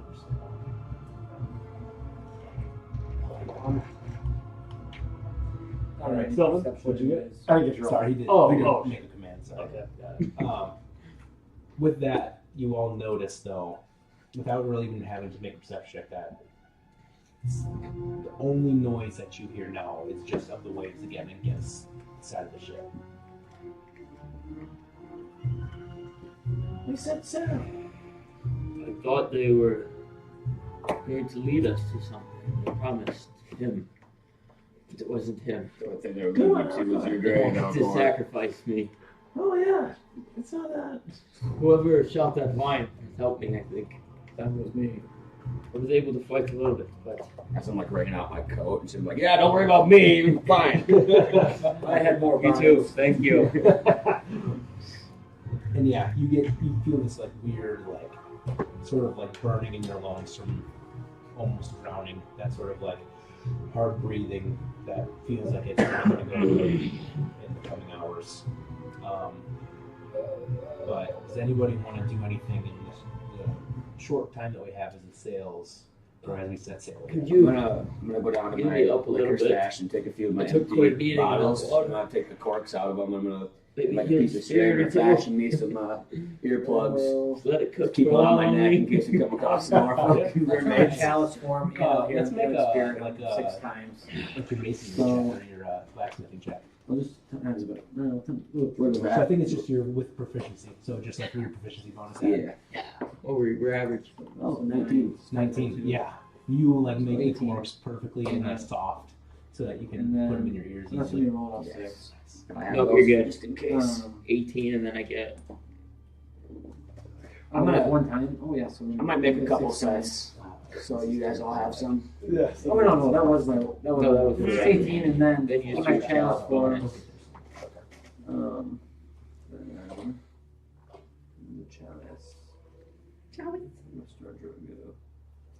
Oh, it's 2d. I already know. It's 2d8 plus 5. So. Okay, so there's 2 more d8. That'll be good for me. Okay, so I'm at 60 now. Okay, I'm good. That's all you get. It's wasting our heals. Yeah, so no, I didn't use my ability. Captain, if we hear more singing, let me know and I will deaf you. That way you can guide the ship. That'd be great. I mean, I was trying to keep her open, but we had to stop and save it after you just dove in there. I didn't realize you were in there. The one of the mermaids, she was the most beautiful thing I ever saw. Jeez. A Luna equivalent. 1 to 10. We're a little horny. We need to get some ladies on this ship. I was not trying to have sexual interactions with this mermaid. It's just something about her eyes. I really believe that she had something to show me, something greater, amazing. My curiosity got to me. You should be more careful, Coy. We'll We try can't be to- losing you before we get to Farmland. Okay. I will stand in the corner. Stay below deck. There's madly cannons. Stay below deck. If I remember correctly, Main banner. I believe you were the one singing. If you need to make sure you're safer as well. I don't even know what you're talking You about. were captaining the ship, and you were under the spell. I didn't Nobody hear you told me say. that. I You didn't didn't know. say Anyone that. else? Brecken, back me up here. Yeah, he's right. Check these bad boys out. You What guys song need was I some of singing? these. Brecken, what song was I singing? You were making any sense. I don't know. Good time. Let's just get to that. Nothing ever happens good at sea. And with that, I mean, you can designate any 3 people to make a perception check. Dibs. As in the next few moments, as we get back on our route, You also notice that some of the fog is lifting a little bit, as it seems like this whatever rough waters and encounter has passed. So I'll take one. I'll take one too. My perception's decent. Yeah. Yeah, 21. 21. 24. 28. All right. Big legs, boys. Big dog, you like that? the big league. Through the fog, only you two see just in the edge of your vision another ship. Ship with ahead. this grayish woody texture to it. You see multiple candles burning along the edge of the ship. You can kind of see the wax covering the side of the ship. And you see tattered flags. And you don't necessarily see anything but these grayish, white, misty things aboard the deck, as you don't even see a flag being Captain! flown. And Sir. it's gone. Did anybody else see that? I saw it. Did I see Is that? that a ghost ship? Oh. Captain, Yes. you ever hear of a ship that disappears right away when you see it? I don't believe so. I've never heard anything like it. Just I saw didn't it. see anything. It's full of candles. Yeah, no flag. Tattered. It seemed like some of the wood just seemed to be like rotting and decayed, Mm. Rotten wood. Who's our wood guy? like blighted. Banded. That's, I haven't heard anything like that. there may be a ghost ship going through us as we speak. Flying Dutchman. It was about 100 to 150 yards away from you. And how big was it compared to ours? Big. Fuck. The big ass ship. Yeah, it just seemed like this weird like light was like following it, kind of. Cursed ship. Need to avoid that, Captain. I would agree. If you ever see it again, let me know. I'll try to stay clear, but I'm sure it's quite a bit faster than our ship. Oh yeah.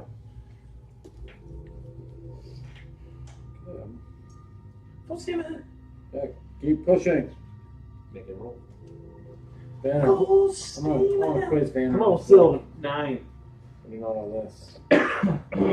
All right. And within the next 2 hours, you clear of the fog, and the water tends to die down as it is a bit more smooth sailing. And what you realize, coming on the outside of this fog, it's noon.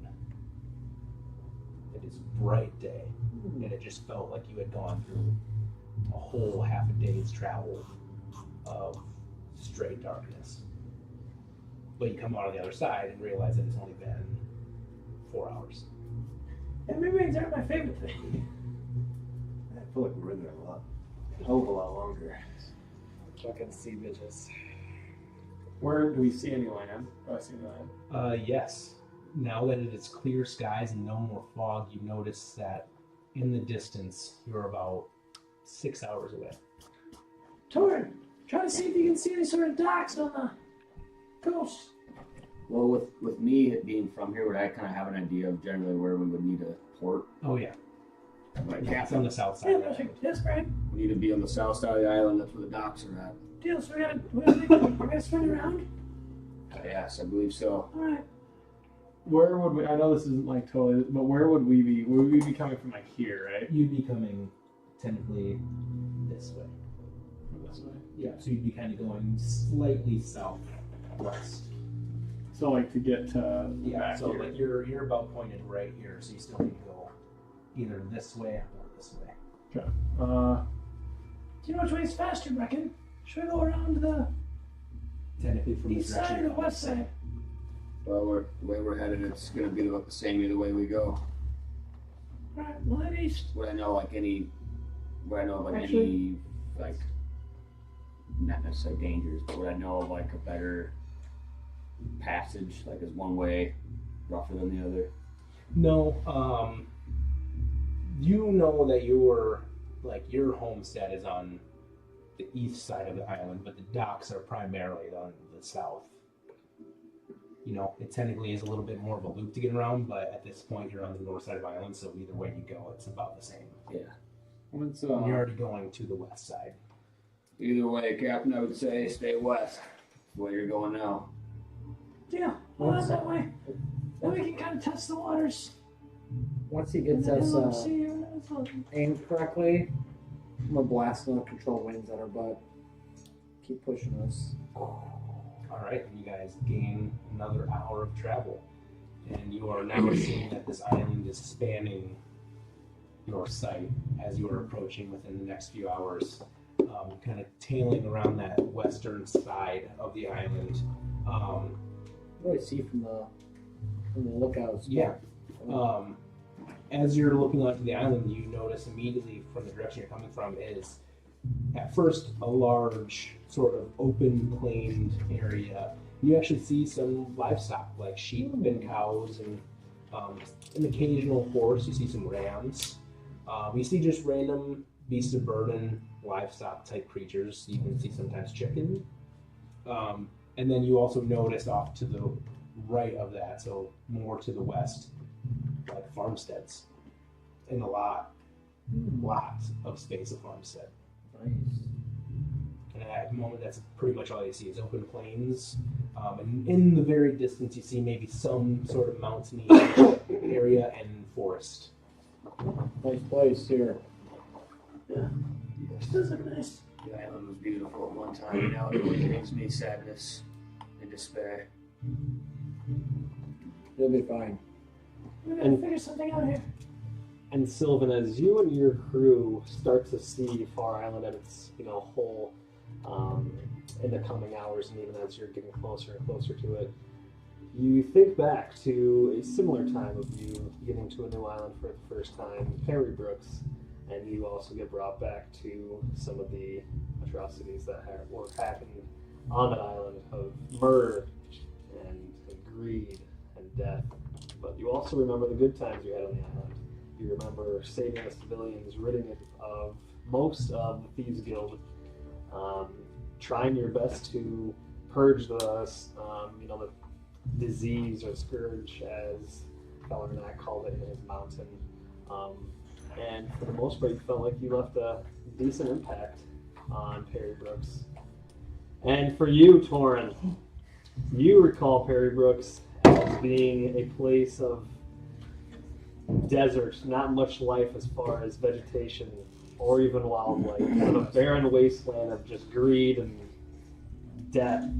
But it was also a place where you reunited with your father, who you saw for the first time since the Battle of Tiber Cove. People. And you are now looking on Far Island, waiting for the memories to be made on your path ahead. I can see my family. And Doris, Oh yeah. as you gaze upon Far Island, you think back about the time landing on Perry Brooks for the first time. Traveled, only found meeting your third ever dragon on Perry Brooks, Fellernack. You think what creatures could lie ahead for you and your party on this island. And Elcor, Perry Brooks was where you first encountered the band of Soti Malkai, to which they united you in their arms. Now you travel with them to Far Island, and this is your first island adventuring with them as far as a new homestead. Yes. And Brecken, you are back to familiar grounds here in Far Island. The water and the ground, they smell familiar to you. However, memories bring you PTSD of what happened here. But you don't know what's worse, the memories you have here on Far Island, or the memories that were made in Perry Brooks, with those horrors that captured you. And so you lie awake, waiting for what is ahead of you in Far Island again. And lastly, Bradley, What am I thinking about? as you look ahead into the new adventures in Far Island, you come back from home, Perry Brooks, to where Blackstone was found. Some old history was uncovered, and you still have this pulse urging you to come back to Perry Brooks. And the farther and farther you seem to get away from that island, the desire grows stronger. And all of that. We're not listening to you, Bradley. You're done. And all of that rests heavily on your minds as you approach the docks of Far Island. You guys see any spots to park on a ship? Let me take a look. I do not. And with that, as you pull in to the docks of Perry Brooks, or sorry, It's been about 40 sessions We there. were so- on there a little while. Psychic. Oh, there's some bad elves here. as you pull into Far Island, you notice that there are many spots to be had. There are many different types of ships here, whether it's from the Kingsman Trading Company, whether it is from the Order of the Tide, whether it's just mostly merchant ships here. You come to port with many, many places to port, as it seems a lot of this coastline is all port. Here we go. We're home. I want to real quick give a shout out to Owen Copeland. He's watching us from South Carolina right now. One of my students is watching us. Let's go! The goat! Huzzah. Wait, I see him right here on the dock. Right around. Hey, he jumped in the water. He's dead. The mermaid's got him. The mermaid's got him. And for the first time, Resistant breath. as you pull into port here, you notice that there's nobody there to essentially take stock that you're there. You can just port wherever you want. There is no dockhand. It's just open, free spots. Go by the tide. That's what I was gonna say. About time. And then I'll kind of maneuver myself around there to get by the tide. All right. Tide. What's your What did you say? So now you on. Oh, I missed that. I missed. I went to like, let's build the totally Hitler. Thank you, man. Fourth Reich, my friend. You're not condoned. Well, with that, what you do notice is there is a couple Order of the Tide ships in port. It's not necessarily like they're next to each other, but you do see one with a sign that looks like that. It has a barred owl with its wings wide open, with the skull and some sort of wreathing above it. And that one was the closest one. You notice, since you're the hostess, that one on the side of the ship, or actually not even on the side of the ship, on the back of the ship, reads The Ambition. That sounds cool. Park there. Park right next to it. And then you also Ambitious. see a ship a little bit more to the right, sort of towards the middle of the port, that has a flag that looks like that. And you also notice that that one, with your telescope, reads The Sun's Warmth.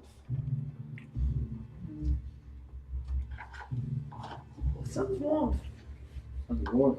That it is. But between these two ships, you don't see anybody on deck of either one. Perfect.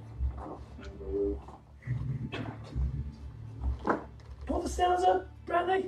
Hey. Coming in hot right now. I need to slow down. Command my crew. Loosen the sails and bring them down. Pronto. All right, let's make a roll for that there, Brad. Banner, watch this spot of your life. That one. 12 again. I rolled 17 3 times tonight. Oh boy. Stay high. Yeah. Captain, would you like us to drop anchor? With Yes, as we that, approach drop anchor. I need 3 big burly bitches to come help me drop this thing. and unfortunately, all of you people are still pretty malnourished, so none of them are really burly. Well, you know, burly by their standards. Yeah. Big bone. You get Yeah. the bone. You get the chef. The fat Yes, chef. I is just about need the biggest weight. one you got. You see one guy looks like Chevy 14 ready to throw anchor. 2014 Boo and he's not eating. Food mass. Yeah, you just get 3 random, or one, you get Marf, I think is his name. Yeah. Marf. Marf comes up, and then you get 2 Dragonborn that come help you with that anchor. So you can roll one last time too with your ship roll. And this means a lot. Oh, I should have taught that seaweeder. This means a lot. We're taking out the whole deck. 6? Yeah, 6. Okay, it's better than a 1. So thankfully it was just an anchor being dropped, and thankfully you did it because the sails didn't get released in time, and that anchor saves your ass from running into the port. That would have been awesome. You just want to get your carpentry out. And you guys are going straight into port, and that anchor drops, and you all feel the ship move forward, and then just stops. And like you have like half of your ship kind of like able to port. And Sylvan, the sails are still up. Yeah, put them on.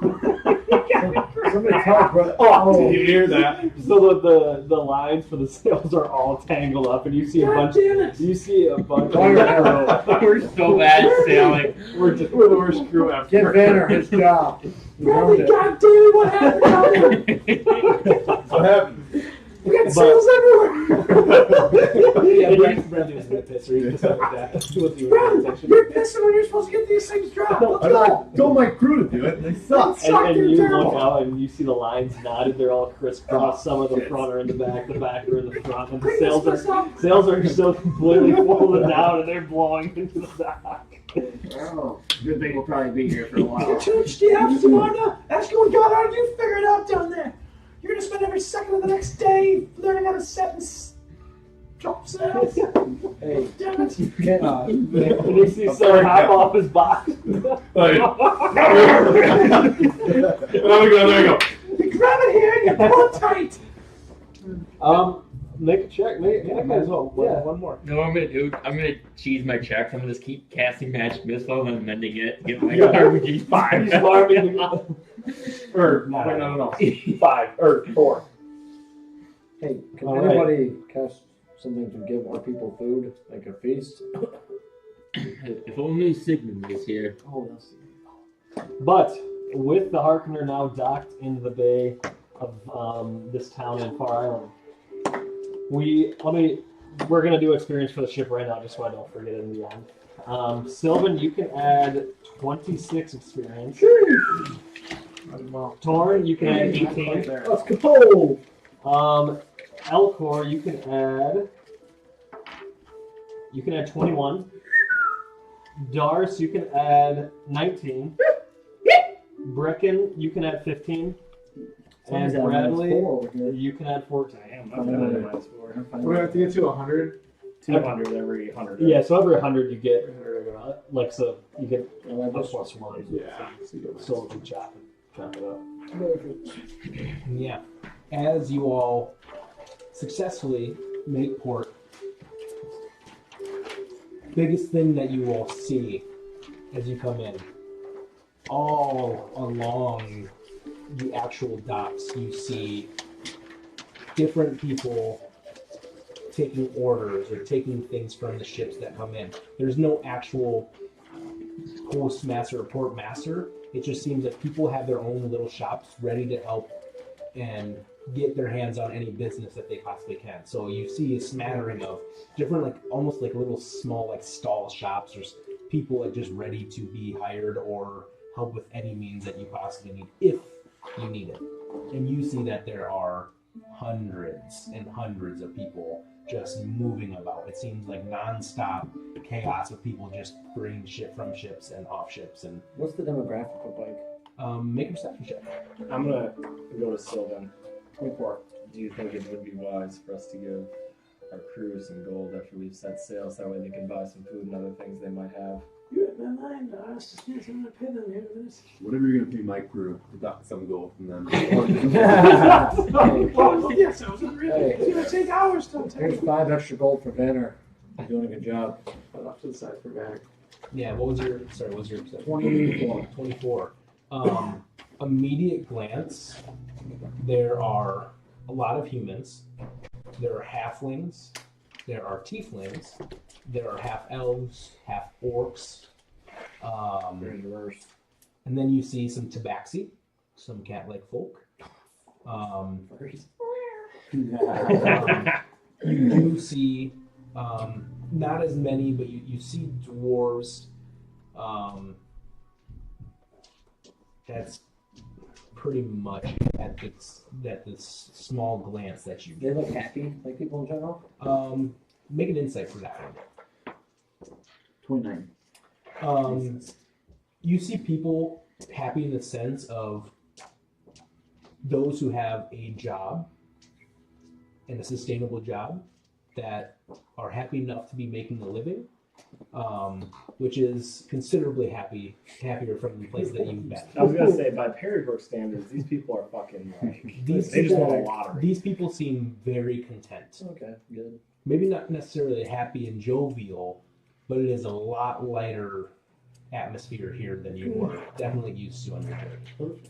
And you said like, were there like pop-up shops, like stalls? They're just like little, like almost like rickety fenced, like not kind of like you would see like in a bazaar shop, but it's just like one small, like one person thing.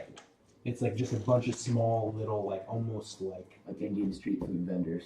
kind of like it's just like just a bunch of just small random people that have a tent and like cover, and they just like have their own small little belongings, and they just someone comes up and hands them something, and they read it, and then they go help. Okay, I want to be on the lookout to see if anyone would be selling. I want to look for like any books on like ships. So these aren't necessarily not sale exactly. shops. These are just people helping at the port. Okay. Like they're just like their own freelancers of helping anybody that comes in. Like dock hands for hire. They're dock hands for hire because there's no actual postmaster. And I'm I'm gonna gonna- take care of this. I'll walk up to one. Okay. Yeah, I'll go walk up with them too. All right. Excuse me. Yes. Do you have or know where I could get a map of this town, this island?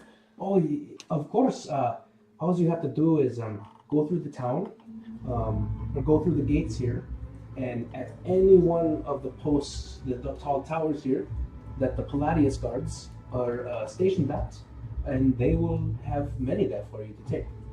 Free of cost. It's free here. And while I have you here, you know where we could get some good bodyguards for hire around here? Oh, bodyguards. Well, the only guards that are here in our island are just the Palladius guards. They kind of take care of work here. I don't know if they're for hire.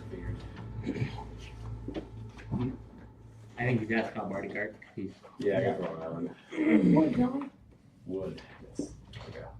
So I don't know if there's any bodyguards for hire here. Ignore I said that's a mistaken island, but thank you about the map. Oh.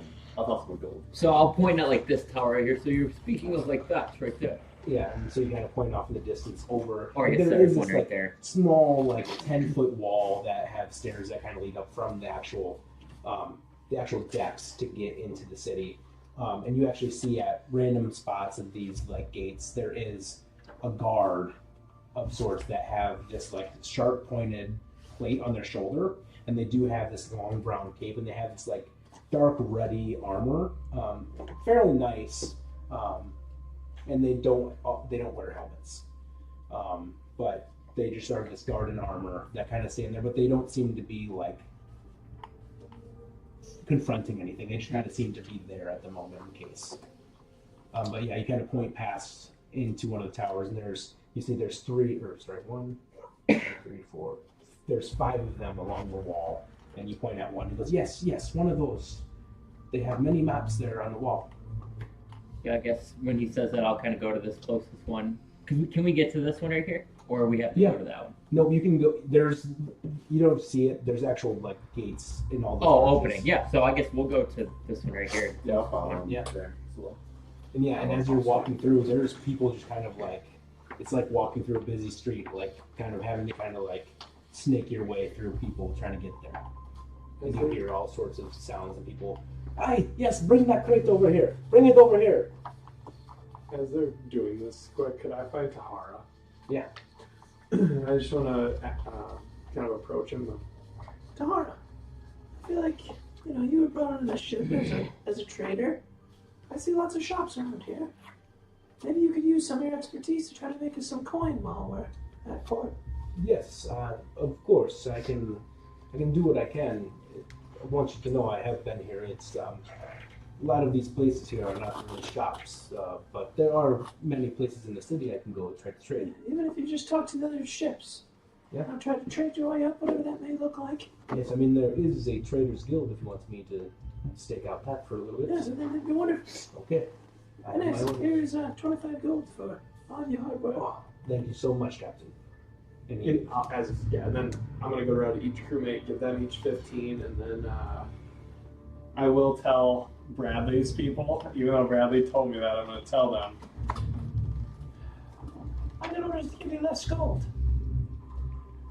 If this happens again, And I point to all the tangled wires.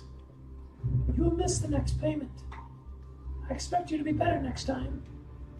We have to drop the sails or roll them up. okay. So here's your 15 gold. Just use it as motivation. And then I'll go pay each 15, and then the other 2 main members, I'm gonna give them 25. Okay. And yet you all take off into the city. Oh, just you two are on? I thought. No, I think we're all going. Oh, can I go then? Yeah, we're all Oh, waiting. okay. Yeah. Okay. We just thought you were doing this when we were talking. Yeah, You're then good. I'll go. That's true. So yeah, you all start taking. Don't keep going. Start walking into the city. Yes, yeah. Into this small, bustling, busy, compact city street. And you read as you actually cross one of the main gates. Above each one of these archways that actually have an opening along the wall from the port into the city, you read in this sort of like unique font as shown on the screen, where all these shops and places are. Valenstall. You read. And immediately when you walk in, you notice that you thought that the port was busy. You see vendors and small shops and people with tents outside of their own houses with random goods and random small like little imports and exports that either they bought or are trying to sell to any ships that are coming in. You see people walking livestock or horses or beasts of burden or things that people could ride. You even see somebody like hustling in like a big bull to ride. You see something, a creature that you haven't seen before, but it is this sort of velociraptor-esque creature with a saddle on it, and it seems to be just being led by reins That could be through the city. And you just see hundreds and thousands of people just in chaos, but some sort of like, does seem like there is order to it, but it seems like there's just so much going on. Even as you are approaching to this one tower, and you do all see that there are just maps of the city just literally hanging in like a folder on the side of the tower for you to grab. Yeah, I'll have to grab one of those. Yeah, we'll grab one. All right. So I only have 5. But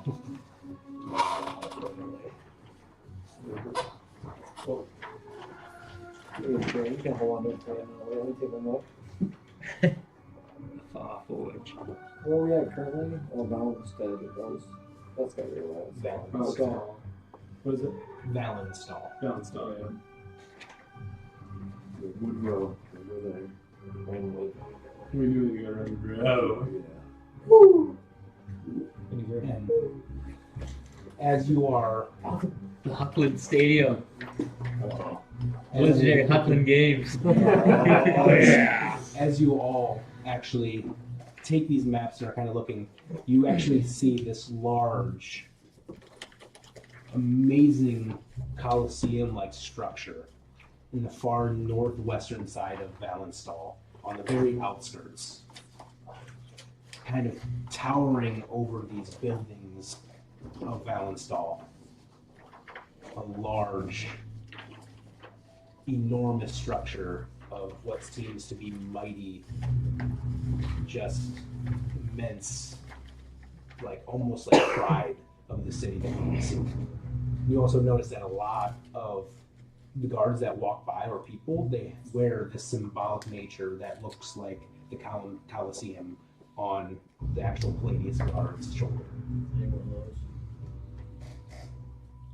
But as you have a map and you see this one before you, is there anything or any place that you would like to start act. You also see that some of the guards and some of the folks that are coming through town are actually affixing some sort of structure on the main thoroughfare. People are almost making barriers of sorts or barricades facing inwards into the city streets. I'm gonna look to see like with the map and stuff if they have descriptions of any of the locations or like if there's a city map, descriptions in there, or if of this map here there's a description of anything that like would give information on a little bit about the places.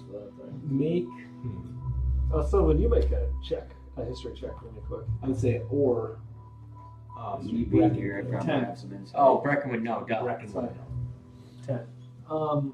A particular location points out to you, and it's mutes in the bottom left. So Brecken, Oh, on there. this is your home Is it island, correct? Yeah, I've lived here all my life. Where'd you live, Brecken? Bottom left. What you lived in area? Island still. No, I lived on the east side of the island. Far Forge? The west, you mean? I'm familiar with it, I'm sure, but Here's mine. Can we? yeah, see, that's where I lived. I think you said the east side of the island, didn't you? The northeast. Northeast. So near the Far Forge. North of that. North of it. What is the Far Just north Forge? of the Far Forge. What I would know what that is, I assume. Right? Yeah. I'll just say it out loud and you can say you relay it. Yeah. But you know the Far Forge as being one of the most famous forges in all of the islands. It is manned by a hybrid creature that is part Cyclops, part half giant. Oh. Or Goliath. You have never had anything made from there. The myth and legend is that there is a pocket of a volcano that just not necessarily lies dormant, but lies constant, where it will never erupt magically, but it feeds the fire and the flames for this forge to continuously run it nonstop. And it is this weird sort of like, it's actually like very elvish in structure, as if someone made it for this creature. And you know that there have been many different types of ruins. Ancient in nature, is it? Yeah, very, very ancient in nature. It's very mystical. You kind of have to be invited there, from what you know. You can't just show up and ask for something. But there are many different legendary stories about weapons or runes inscribed into weapons made there. A lot of times you have to be granted a boon to even get an invitation. Like, it's very, very tough to get. And the Shepherd's Grasslands, west of you. Is that where I'm from, then? You're on the edge. You're right where the forest is, and where the grasslands technically starts. You mostly know that there is a shepherd named Denton. That David's He had a million sheep, remember? Yeah. There's a lot of sheep on his This guy map. is 10 million. David's neck. David, You know there's a shepherd named I Denton like that guy. that runs the stables here in Valenstall. And he's kind of the import master for any livestock. But you know, it's just a large grassland that any of the livestock can just Basically roam. just farmland. Yeah. Real quick, before we do Sylvan's thing, should we just spitballing with you guys? Do you think we should talk to who's in charge here and see if they're nice people or go under the radar? I think it's They're pretty cordial people here. It's not like where we came from. I was gonna say, I believe this may be a very different town than what we were in. It seems like to be a lot of order and people trading. A lot easier to speak to and talk to. I thought that about Skolar until I learned about their king. Yeah, true. There's always something hidden beneath the I was kind of Well, thinking. Bricken would know best. Who rules here, Brecken? Good question. I love when he asks him. He's Looks just great like, at You know, It is I. it's Can we get Bracken's voice, please? what is the term of when it's like it's military driven? Oh, Is it totalitarianism? Militaristic. Militaristic. I think. Yeah, militaristic. It's very militaristic. It's kind of a monarchy of sorts. Like it's one man who essentially runs the Coliseum, and if anything bad happens, he just sends his guard to deal with it. But it's not like military or something. Like it's not like you did bad, I'm gonna kill you. Not like oppressive. It's No. just like the military. just- It's like a peace through strength thing. Yeah. So you know his name is Sergeant Cade. Okay. Sergeant Cade. Yeah, he pretty much just runs the Coliseum. He is a beast. Well, I think if you guys don't mind, I would like to wander down to Mute's shop down there. What do you know of him? That was when, remember Ike Killigan? Yes. Well, Yes. I can't remember which one of them told me, but I think it was Monsoon. He was part of that Warhog group, a bunch of those singers, and they told me to visit Mute's shop. So maybe we could go down there and see what they got. I like that. Yeah, I wouldn't mind checking everything out here the city has to offer. I agree. It's been some time since I've I think walked the these church is, grounds. yeah, we'll check it out, see what's changed. And then, I don't know about the church, but maybe we want to check that out, just in case. We've had some in the history. of Is the that where churches. like my wife and child will be buried? Yeah. I would like to visit them. Oh, yeah, it's pretty good. Let's go to Mute's quick and then let's head up there. I like it. Could we stop at the mage and stuff on the way? Of course you'd say that. Yes, we can. We can stop anywhere. Oh, cool. What a new city. Great. So stop at anywhere we want to. I do need a bathroom, though. Alright, let's start from left to right then. Almost there. Go get a piece, man. You guys going to Mutes? Yes, We're going to Mutes. Wait, Alden. It's all the leading He's looting his hands in a pocket of gold right now. And so, yeah, as you guys wander through the streets, you notice that the buildings on this left-hand side all seem to be of that kind of greenish in nature, and again, kind of closely packed together neighborhoods. And the street kind of winds down until you get to that peninsula, and Mutes is right off the coast. It has a beautiful deck and patio. It's a decent-sized building, larger than any of the buildings right next to it. And it's outside. It says Mutes. It's in a very welcoming area. It doesn't seem like slummy or there's not poor hurting the streets or anything like that. And people are passing by you on your way to Mutes and giving you nods and hello, good afternoon. Hello. Hello, how are you? Greetings. Got a new group here. Hello. Oh, I can tell. Yes, man. Badasses. You're looking at your map. People are looking. Yes, we have no idea where we're going. I hope the city suits you well.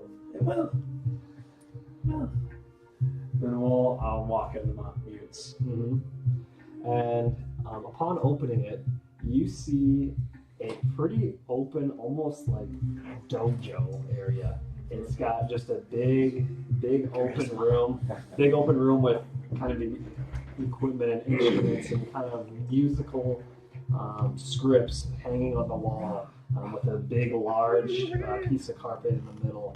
And you don't really see anyone in here at the moment.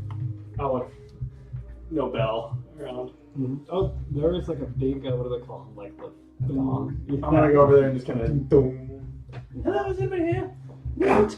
And when you hit that, you see it kind of ripple in the air, almost ripples around you, and from that you hear.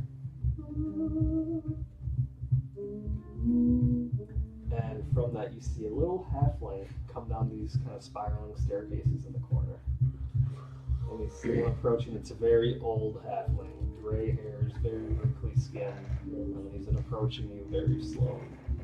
Hello, are you Mute?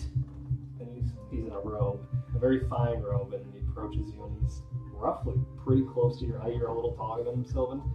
So this is We'll have probably a short problem. this is probably the first person you've encountered in your adventures where you're standing over them, and he gets up to them. You're mute, aren't you? He doesn't speak. Doesn't speak. How do I talk to you? The bong. The gong. Sorry. He starts laughing. What's that? Give me that thing. The bomb takes a hookah. Comes out in the words. So yeah, he spoke the words. And he kind of looks around, Can you hear me? and you see his eyes kind of closing. How am I going to communicate? As your voice cracks, My voice always freaking cracks. and you see him, he smacks your leg with a little stick. Oh, You're better than that. how will I communicate with you, mute, if you cannot speak? Cast message. Sing.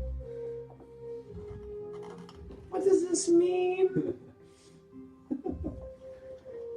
What do you have to offer at your Tell shop? them what you want. I don't know what I want. So what are we here for? I was sent by some people. Killigan is his name, part of the Warhogs, which is a group of bards that we met in Parrybrooks. A man named Monsoon. And you see him quickly snap his wrist towards you, Sylvan, and he says, I do not know much more about Monsoon. and he kind of waves. He goes, He's gonna shake his head. He's telling you to sing. Or groups. mm-hmm. I'll start playing it. I'll play a little check, and I'll play like just a little soft beat. Not a good roll. Not a good first impression. 21. And you see Sylvan, he's kind of nervous. He doesn't really know what the hell's going on, doesn't really know how to communicate with this guy. So he starts strumming his lute, and it starts off, but then he kind of gets a hold of it, and you see Mute's eyes again shut, and he starts rocking to the beat of Sylvan's lute. And he's saying, kind of continue. Oh, it's kind of crazy. And make another performance check. This one has to be higher than 20. Who does this guy like? 26. Nice. And so as it goes on, he starts, swaying to it a little bit more, and afterwards he kind of claps, and your instrument goes silent, even though you continue to play. And he opens his eyes and looks at you, so and he goes, And I'll do a little bow. and he comes over, and he shuffles over to kind of this counter, and behind it he kind of throws off this tarp that was kind of covering.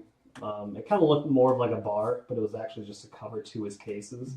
And so you can look at all of these that are over. Oh, Hey, as he does that, Mm-hmm. I'm gonna go in a Blade song, and I'm gonna make a performance and try to play a song in my Blade song. Mm-hmm. Guidance. So we can see if I can impress him. He already knows. First one he sees. Boing. Nice. 19. And so yeah, as he's leading Sylvan over to kind of like the merchandise area, he starts hearing that come from back over yonder where you guys still are, as you have not been fully welcomed into necessarily this dojo of music. And then he runs back over to you, Alcor, and he's telling you to continue as he starts swaying to you. And I'll try to do a big finale for him. Yep. 10. And as it continues, he's just kind of like,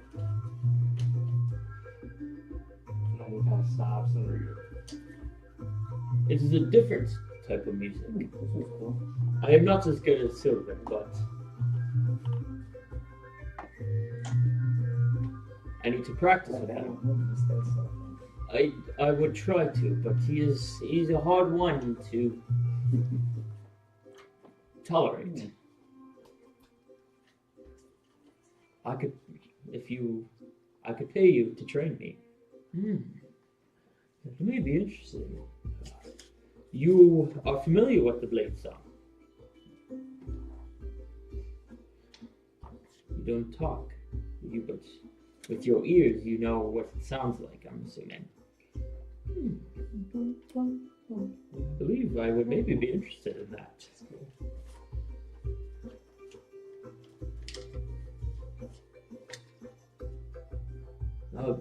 How much would it cost?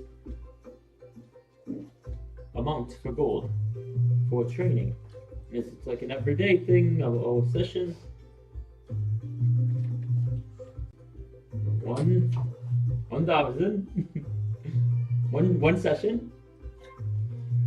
And he kind of points over to his counter, and he runs back there, and he humps on his sack.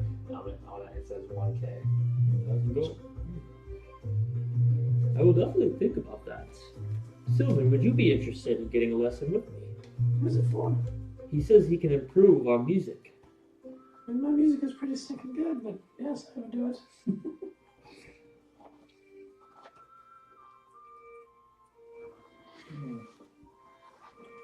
That's cool. How many times do we have to come? Just one time.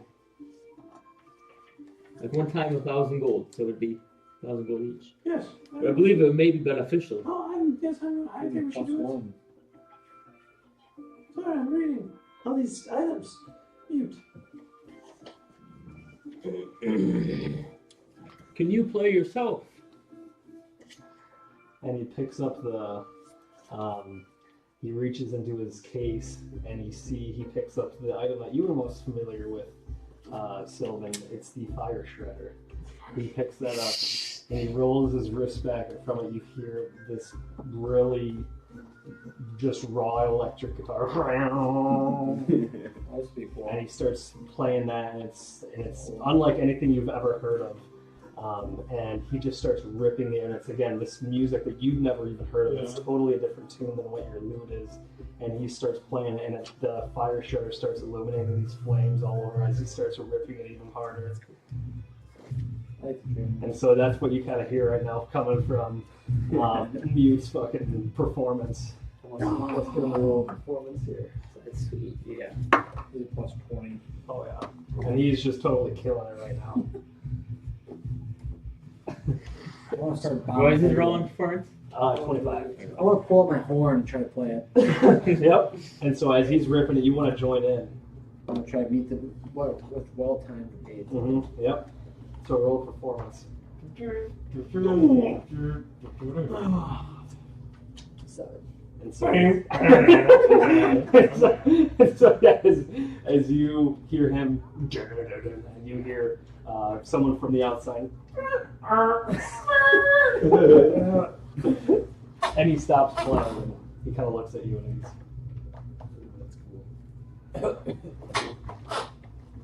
At least I can talk. Flute.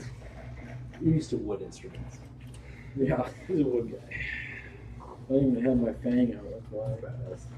Yeah, it's cool. Yeah, That he looks was awesome. good. We should get down just to share as a group. Yeah, honestly. That's around. Which one did you Like the Brecken's dreams. That one sounds cool. You wouldn't like my dreams. I was having a wet dream last night. Why is it being? I don't dream. All of a sudden, Sylvan showed up. Well, we show up in the dreams. Whoa! You need to buy as many items as you can. Take a loan out. Where's the nearest golden bank? Still a chance here. And Sylvan, as you're looking at some of these items, a voice comes into your mind.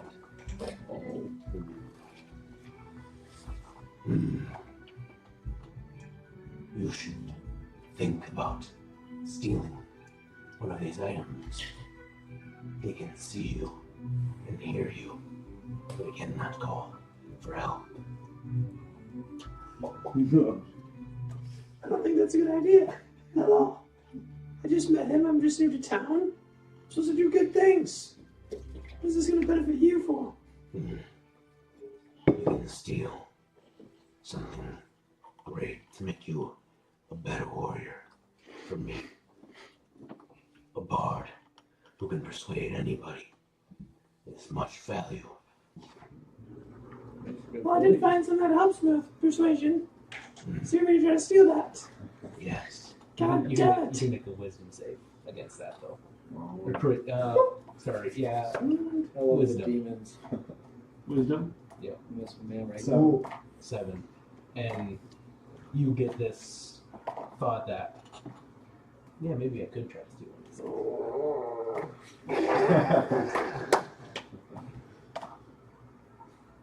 Just move my head down.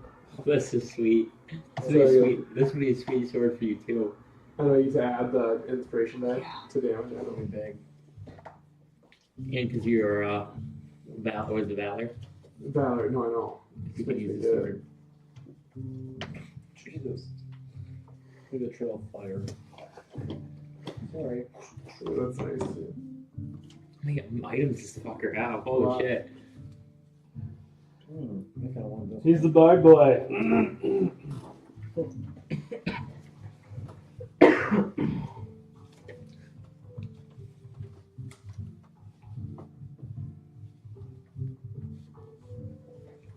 That's like a strong stride or whatever. Yeah. Which means I real. used that shit on repeat when I wasn't out. More likely to tip you. You can just steal from the DM so they're not looking at it in your.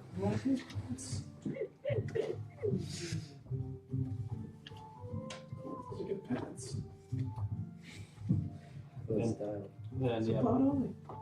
and Meat's looking at you like, I really do enjoy these items. They're quite nice, I must ask. Hopper Little Wing, how did you get this loot or this hop? I know you can't say, but Can you see the ones you're looking at? It rained, so it rained. it's flew to him. An angel brought it down to you. An angel brought it to you. No, this is very difficult. Mute. Try to cast message him. I do have sending, but can't. He responds. I knew Hopper. But I don't. What does the item do? Is it? Because I know I can roll d6s. What else? Can add strings. Does it do any magical things?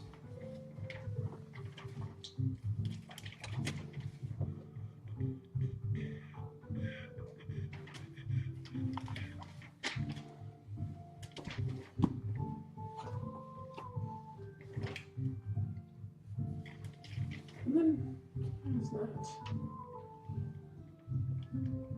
Gosh, so, do you have a price guide? No. How are you supposed to tell me how much they cost? I must tell you. And you tell me up or down. Interesting. Here, give me that electric guitar again. I think that would be kind of hard. That would kind of help.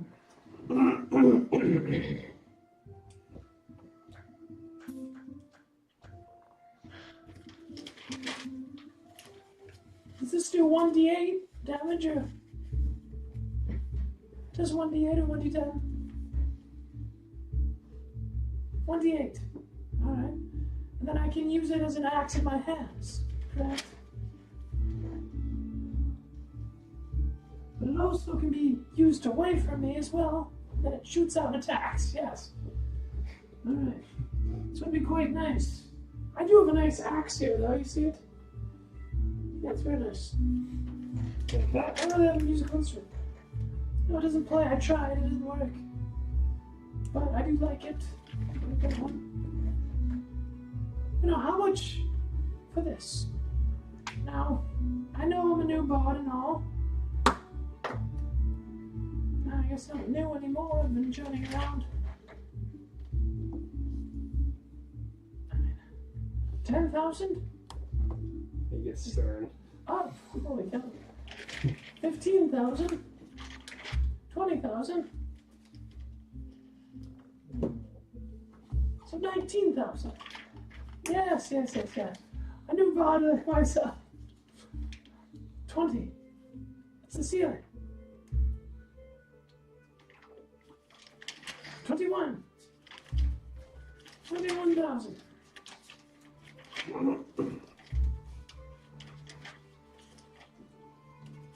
Alright.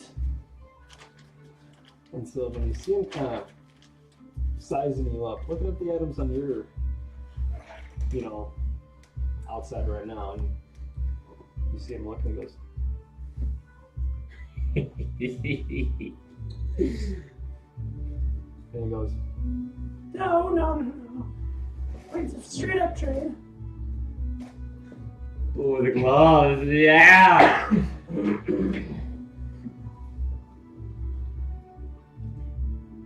What are you trying to get? Let me see the item you're trying to get. It's like the sword. It's like the axe. that was great. We'll call it a 50-50 draw. I think that dream. Where's the dream one at? Oh, I have it over here, I think. Oh, extra damage to Bard I'm gonna blow my Inspiration. horn. That's good. These are so How good. much for dream outfit? Me talk? Me to sing? I think you need to tell him the price, and he will tell you if you're Oh. close. I mean, it's not very that useful, so maybe 5K. I'm gonna try to persuade him. Roll persuasion. What's your plus? So am I sending the urge It's to steal? impossible. Yeah, you have an urge to steal something. And the trauma, like once I start to say it, I'm just like, He didn't say you had to steal, what you were holding it on. He just said steal something. you could jump in. What's he gonna do? Tell people? You just keep going right here. I'm not gonna. I'm a nice person. I don't like violence. Huge, I really like your offer, I do. But I feel like this place has a lot of opportunity to earn some gold.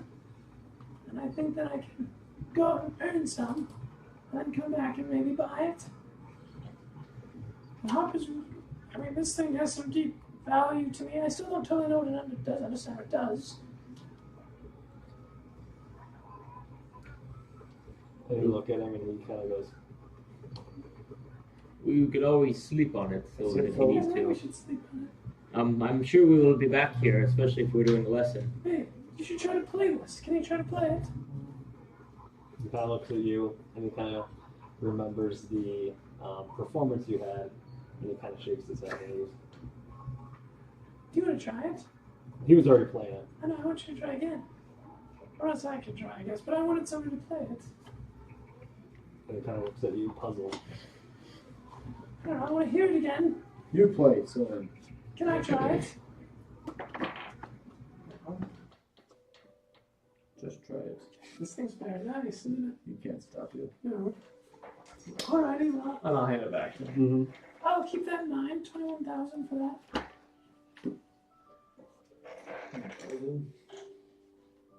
We need to start robbing people.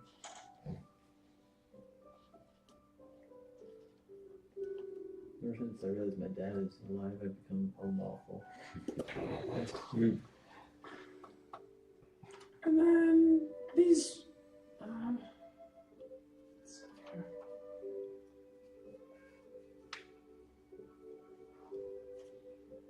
There's a loot bag. Yeah, thing.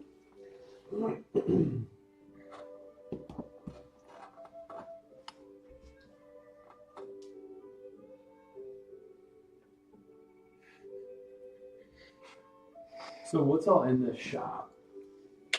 You see a bunch of just like regular instruments as well, like just regular lutes kind of hung up in one area. You see kind of like a stack of flutes, and there's even drums over there, but they don't seem to be behind the counter, like where he just kind of unveiled to you. And then so I'm going to, I'm gonna kind of like just kind of in the back, like over by the we're like at his desk right now. Mm-hmm. Yep. What is something like behind him? Behind him, that would be, we'll say like they kind of like samurai swords. You know how they have them like hung like on like rows. We'll say like the flutes are kind of hung like that at different lengths. So like there's a row of flutes hung up there. There's your own flutes up there. Mm-hmm. Okay, 1 second.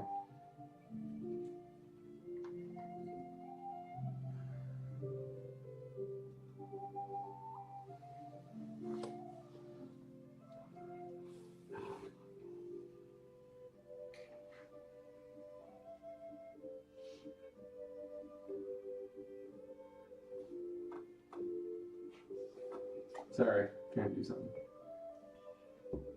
Flute is playing for you. It is playing for me. And I'm gonna like So those flutes right there. What are they? Where'd you get those? He kind of looks back. He goes,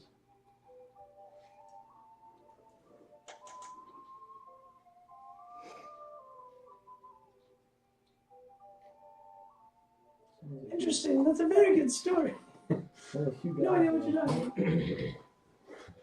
is there like a window behind him? So it's kind of like an open room. There's like, it's kind of like the roof, like columns around it, and then just the patio kind of all in one.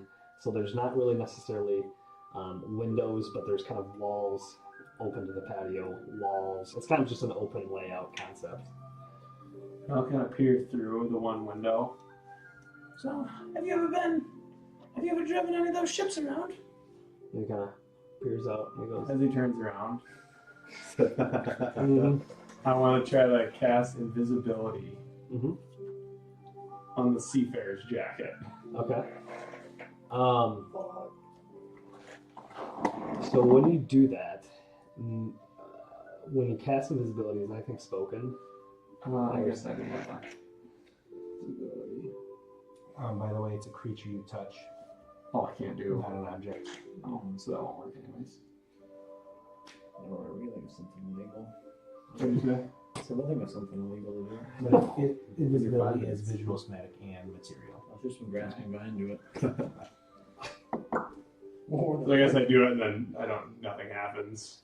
Well, we could just say you You would have known. yeah. Oh, I would have known. Yeah. Okay. So, So he looks up and he goes, Well, are we ready to head here, or Yes, you can leave anytime. What's the price on the seafarer's jacket? You have to tell him the price, then he tells you up or down. 8,000. this guy's struggling so bad right now? Yeah, Sylvan is struggling tonight. well, I'm talking to somebody who can't You talk. keep going. So what's the price? And he's like, 8,000? 10,000? 9,000? Alright. Yeah. Sounds good. Well, it was great getting to know you. My party members will leave, so. and he kind of There we bows go. to you. Yes. Goodbye. And then I will head out. And yeah, you guys walk outside the dojo of Mute's kind of area in the Green Building District. Sylvan, is everything okay? You were a little odd in there. Your communication with him was not very good at all. I feel like you were trying to distract him, like you were going to steal it. What do you think was going to happen? I believe you. I just You were like looking at those items for so long, and I didn't know. Well, I was trying to think of something. Think of what? Nothing. You don't need to know. I will keep that in mind. I'll think back. Give me time. You told me as I was in the store. I couldn't think of anything on the spot. The guy's mute. I couldn't distract him anyway. He's mute, his hearing's double. Give me time. I took note of what the jacket looks like. It was green. I'll make it fake. I thought bards were supposed to be spontaneous. I thought so too. But the thing is, I don't know how to get the guy distracted. He doesn't talk. I can't even have him do anything. You're a bard. You can distract without words. Yeah, my music. Then he's gonna look at me. Use your brain, buddy. You have friends. Yeah, they can't play instruments. You are possibly the worst bard.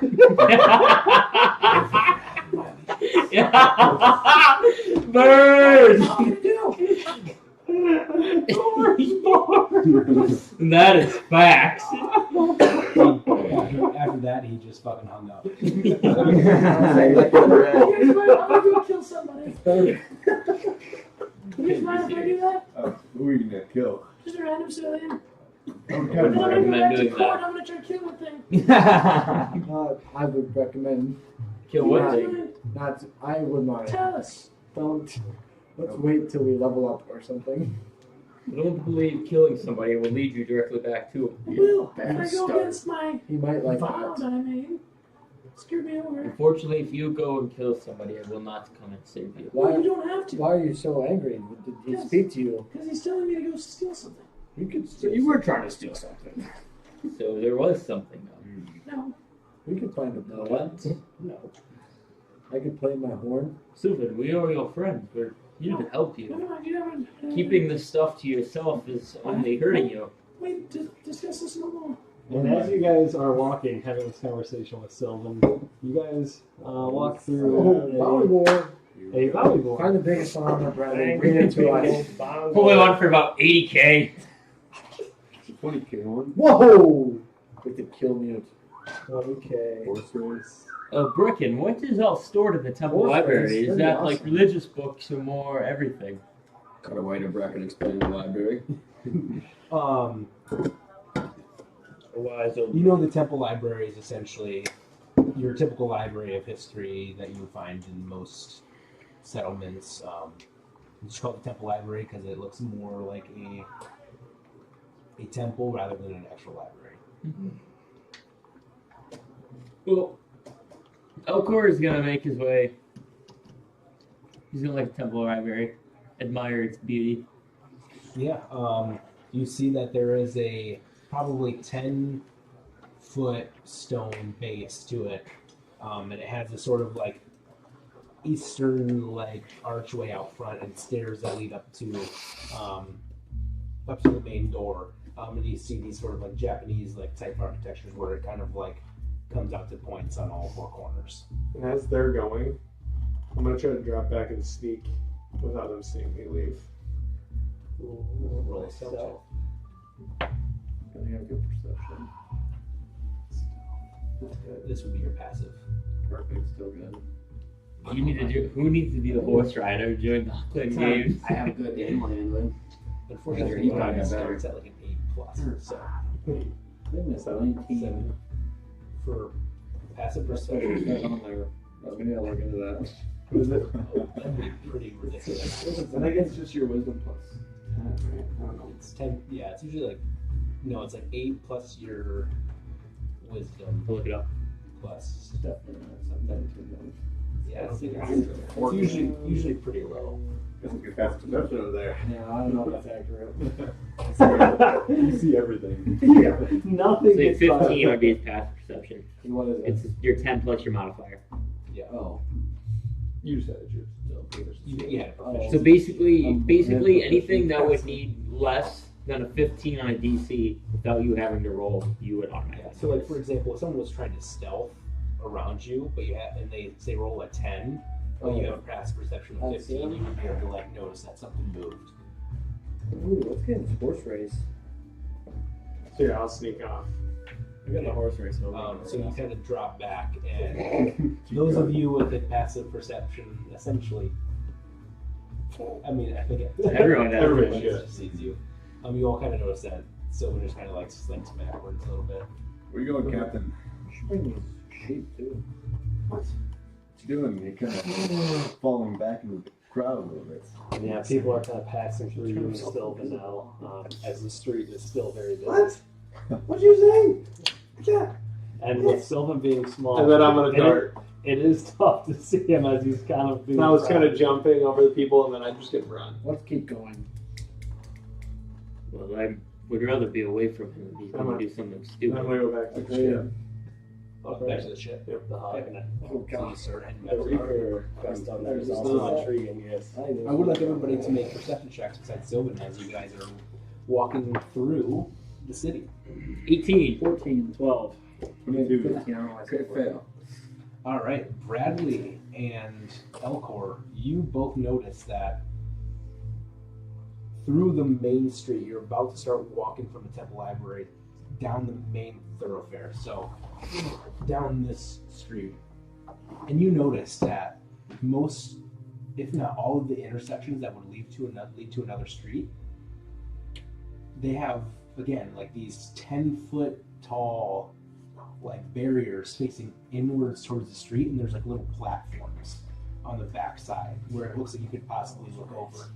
And it seems like the city is in the midst of constructing some sort of street thing possibly for an event of sorts, that the town might be all kind of like in cohesion with. That everybody seems to be not necessarily just trading and doing stuff. It seems like the whole town, including a lot of the guards, are constructing this sort of like path of sorts, and you notice that there are some streets that it also leads off into, especially around where the Traders Guild, that big circle up into the stables. As you kind of are passing that main section, there are barriers being essentially guided all along the streets. Some sort of festival, Brecken. Have you seen this before? I want you to actually make a history check on this one. He was always too drunk. Oh, he did wait for good thing. 14. 14. With that, you've heard that from being here, you know that there are festivals that happen not only on Far Island, and some of you actually also know this too, that certain islands and cities have their own festivals for certain times of the year. Like there's like an autumn festival, there's a winter festival, there's a summer festival for when the seasons change. You know that Valenstall itself has a trading celebration where most trade happens like almost like the purge, where like you kind of come and don't have to pay anything, just trade whatever somebody needs. It's kind of like paying homage to the roots of what this civilization was kind of built on. This one looks like an event that you've never seen before. And I think out of anybody, it would probably be Doris. You can make a history check on possibly what this could be for. More Doris. Not too bad. Oh, fuck. 12. 12. You haven't seen anything like this, but you possibly might know that there is definitely a competition that could happen here. I'll go to. Oh, sorry. Go ahead. There you go. I would say I'm gonna look around like where they're building like a group of workers and like guards. Mm-hmm. I'm gonna approach them and be, excuse me, I'm new here. Mind do I ask what you are building? And you actually approach one of, like, actually a pack of guards. There's probably like 6 of them, and one seems to have a cape on his back that has a bit of like white outlining that maybe states that he might have more rank. And he kind of turns to you. Well, if you're not from around here, you might want to stick around for this. It's a pretty neat event. It doesn't happen very often. We're about to start one of the famous horse races here. Let's do it. Goes through the entire city. Oh, I'll be I the think I boss. saw something on the bounty board. You were looking for riders. Is that correct? Yes, there are many events. There's different races. There's different level of races today too. There's the actual preliminaries, so you have to kind of, you have to make it into the finals. You have to qualify.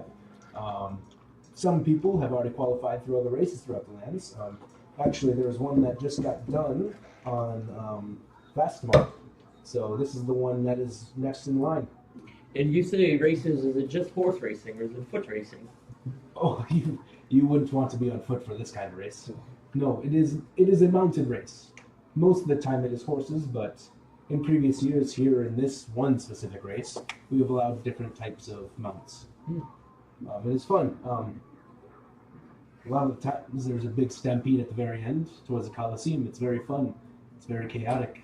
Usually follows by drinking. Oh, that sounds really fun. Torin, I think you should enter that. Yes, I will. Monochrome. As the end of that, I need a rider. I will ride. That's fucking hilarious. Second, I will ride. we should do this. I think I'd like I that didn't as even well. think about that. I have good hand. You know, But we go good together. usually, Master Denton usually provides many different options for people to purchase for the race as rental. But a lot of our most qualified and most winning folk usually have their own creature and their own horse or own mount that they have won with before. They're kind of their own jockeys of sorts. It was, I want to say, a legendary horse named Bootstrap. Yes, Heard of him? yes, actually. If you actually go into the Colosseum, there is a big shrine for him there. Oh, shrine. Bootstrap. Yeah, we have a very popular festival here, the Upland Games, if you've ever heard of it, where many folks can round up, and he kind of looks at you all. You all seem like adventurers. We actually have our very own that are from here and have won countless times. They're actually 10-time winning champions here. They're kind of the what you would call the defending champions. Never faced us. Well, Are there any there might mounts be that one of are, them. He likes to ride. there any mounts that are not permitted in these races? Yes, anything flying. Flying is a bit of a cheat. Hmm. Has to be four-legged. Well, not necessarily four-legged, but has to be on the ground. That's where most of the fun comes in. We got Ali. How do we sign up? Or Ozzy. Ozzy. Well, I would have to find greater steeds. So I could have got something even better. I think. there are limited numbers. I don't know what the count is at on who is competing, but I know the preliminaries only allow 2 more. So there is already 6 events to the finals already, as they have already won an event this year. But if you join into the preliminaries and you win, or top 2, you make it to the finals. Brecken, you should sign up, and you will bring our animal from the ship. I think I'd like to sign I up. think too. I would do that. Well, yes. Go to Simple Macy's. That is the main inn here in town. Go there. She has a sign-up sheets ready to go. I think we'll head there. I would do that. Yes, and so then he kind of turns around and he starts constructing the barriers again. In the Simple Macy's. I guess. Well, let's go get signed up for this race. And yeah, and you guys all have your maps, so you know exactly where Simple Macy's is, and you're actually heading that direction. I And feel like Bracken probably knows this place. yeah, and as you actually, you definitely would. You would know that Simple Macy's is more of the busier inn/bar. You have mostly found your time actually in Old Butcher's Keep, and More of a dive bar. actually you've also spent a lot of time in a very secretive, scummy bar underneath the general store. This checks out. Is a little more low key for people that didn't want like large crowds. But yeah, as you guys kind of walk down that main thoroughfare, you come into the outside where barriers are already placed, but there is a door, a double-sided door where you could kind of push into to reach actually into Simple Macy's. It feels like it's very close. You kind of open those doors and you see this inn in front of you. It is 2-story with a large peak facing inward towards the street, and it does say Simple Macy's across the top. Let's go in and find Mason. Look for that. And yeah, so you walk in and you see immediately a large crowd within this bar. I mean, there are maybe 50 tables jam-packed. The bar is completely full. But you do see a human woman standing on top of the bar that you know is Macy. And she is kind of up on top of the bar. She's holding this scroll, and she's kind of yelling out, "All who want to enter the race into the preliminaries, we only have 2 spots left. Only 2. And then she kind of looks down, yes, you want to sign up? And she kind of starts And talking to this person. I'll take one of those spots. And As you will I. yell across the bar, and she goes, "Oh, well, our friend from the city here, Exis, decided that he is going to also be joining, so it only leaves room for 1 person. So, which one of you 2? I mean, it has to be one or the other." What's your game? Plus 6. 6-2. Go ahead, Bracken. I'll take it. Fucking roll off. I want to see it. Yeah. 14. At 12. Oh. Ours. I'll take it. And she kind of goes, all right, the fee is 50 gold. Give it the 50. All right, winner takes all, and you enter the finals. And what would be your amount today? I heard that there were mounts to be rented, or actually, wait, no. I have a mount back on our ship. I'll just need to go grab it. We would like to know, we have to know while entering what type of creature. Horse. I mean, it's a horse. It's Okay, horse it is. And then she writes, the name, please. It will be. No, your name. Oh, Doris. Okay. And then she takes up and she writes Exus right in front of you, and she actually writes You said it was 50. 50 gold. Correct. And she writes next to Exus. Legendary. Wait, how long you shaved after? Oh, a long time. A long time? Like, I had like 6 hours. You see next Oh, to you're good the name Exus, she writes Dire Bison. And then she writes Doris Horse. And then you see a list of other people, and like most of the other ones are horses. The bison will be a little tough. But you do also see at the very top Stampede. Hippogriff. Me. Yes. And you like see it and you say, fuck me, and she goes, yes, probably the Hippogriff. It can't fly. Its wings were clipped. So, Don't worry, you only go Technically 40 not feet at a cheating. time. and she, okay, everybody, that is it. Our preliminaries are done and signed up for. That means all of the gold paid is for this round. And she like starts slinging now gold to everybody to start paying for drinks that she knows is going to literally come right back to her. Yeah, Everybody got a Makes spell sense. to help us? why not? 6. One goes. Shit. So yeah, and then you see on the way out, you see a sign across the door that says "Stallion Stall open 4 p.m." You know what time it is in this place? It is 2, so you have 2 hours to spare. Anybody have any plans? Any ideas? I wanted to go check out the mage and stuff, and also the house of Saint Theodore as well.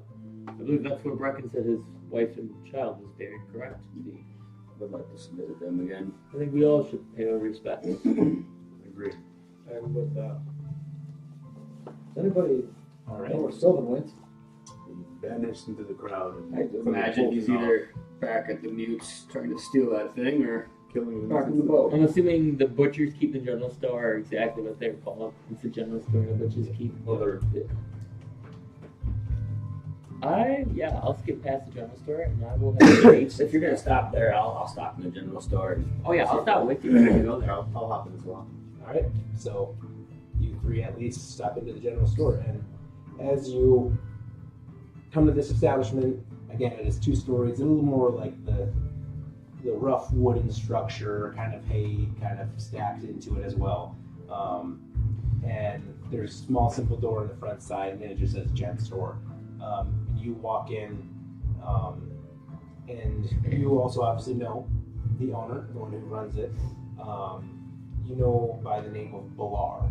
Balar. Yeah, you know Balar. He is, I believe, Balar is actually a half orc. Hello there, sir. Balar! Long time no see, buddy. Well, if it isn't Brecken. Hell yeah. How you been hanging out here lately, buddy?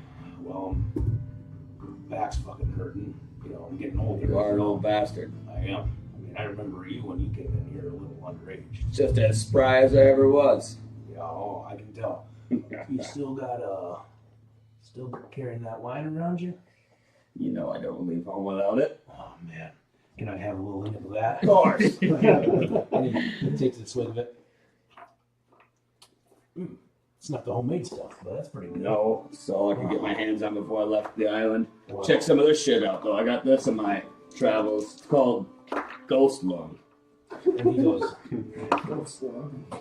"We'll put some hairs on my nuts." Yeah, you need it. Oh, fuck you. Yeah. And he kind of smells it, takes a little nip. Yeah, that's right.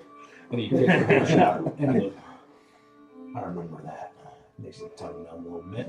Just like the good old days. Well, are you here for, fun downstairs? I don't have much time to kill. I gotta watch this horse race. A buddy of mine here is entering it, but we're definitely gonna have to run that back once or twice. Oh, yeah. Well, you know where to go when you're done with tonight. Yes, sir. You're more than welcome. So sorry about the family again. Well, Man like you doesn't deserve that.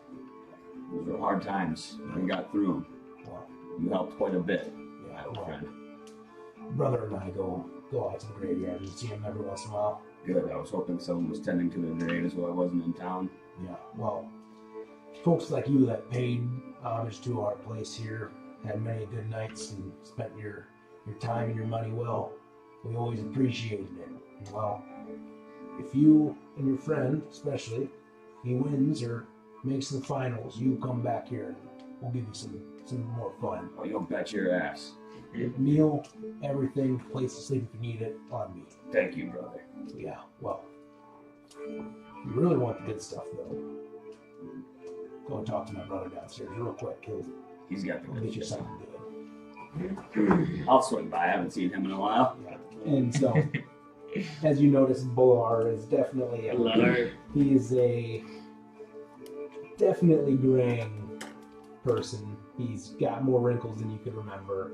He's kind of got that sort of like friar type long hair where it's bald in the top and long hair on the sides. Definitely tell that there's age showing on his face. But when you go downstairs, pop in, you know that there is a hay bale that you have to move in order to reach the downstairs basement. And you see a lot of old timer casuals that you've seen in the past that, you know, My old buddies. yeah, the rough and rowdy type that can have some fun, but are, again, kind of like that subtle atmosphere and kind of make their own fun rather than having to be up above the noise. And you see your friend, your neighbor, Jason. Is he human? He is a human. And then you also see Bilar's brother, Dalen. And he's also a half-orc, but he shows a little bit more of human features than the orcish features for sure. And he's kind of got a mop of a head and more of an underbite. While we're hanging out with these guys, I want to throw on my glasses. My glasses and just look around, make sure I don't see anything that's alarming. Yeah, with a quick glance, you don't notice anything. Perfect. It's a pretty safe environment here. Dalar. Jason. Oh, Ratkin, Recognize shade. fucking Briarheart. How the hell are you guys? Fuck, it's been a coon's age since I've seen you. Been a long time, friend. Well, if Bilar sent you down here, I got something for you then. That's what I heard. All right. And he kind of goes behind him, pulls out a chest, and he hands you a bottle. And he hands you a sack. This is biceps he carries. Basically. He doesn't need to roleplay. This is real life. You cork open this bottle, and you take a nice whiff and a chug. And as you're chugging it, you realize this is just straight black licorice liqueur. And then the little baggie is mint tobacco leaves. And you're meant to take a swig and put that in your lip. And then I'll do just that. yeah, so you do it, and as you kind of put the mint leaves in, you kind of get this, the bite that the black licorice would normally have actually like makes it taste like black raspberry. Sure. And you kind of like put it in, and it's this nice cooling texture and brings you back to the days where you guys would sit here and gamble all night. Yep. That just takes me back. Hard days out herding sheep, hitting the forge, and coming back here and drinking our misery away. You know it is. Misery's still misery. What do you guys keep me busy up to these days? Well, I have decided to make myself a little bit of a shop where I sell my own liquor, and then sometimes I trade with some people that come into town, help out with the farms, kind of do my own handiwork. Decided to kind of take up after you a little bit. Actually, I decided to do some carpentry. I build some houses whenever we have newcomers that want to reside in the city.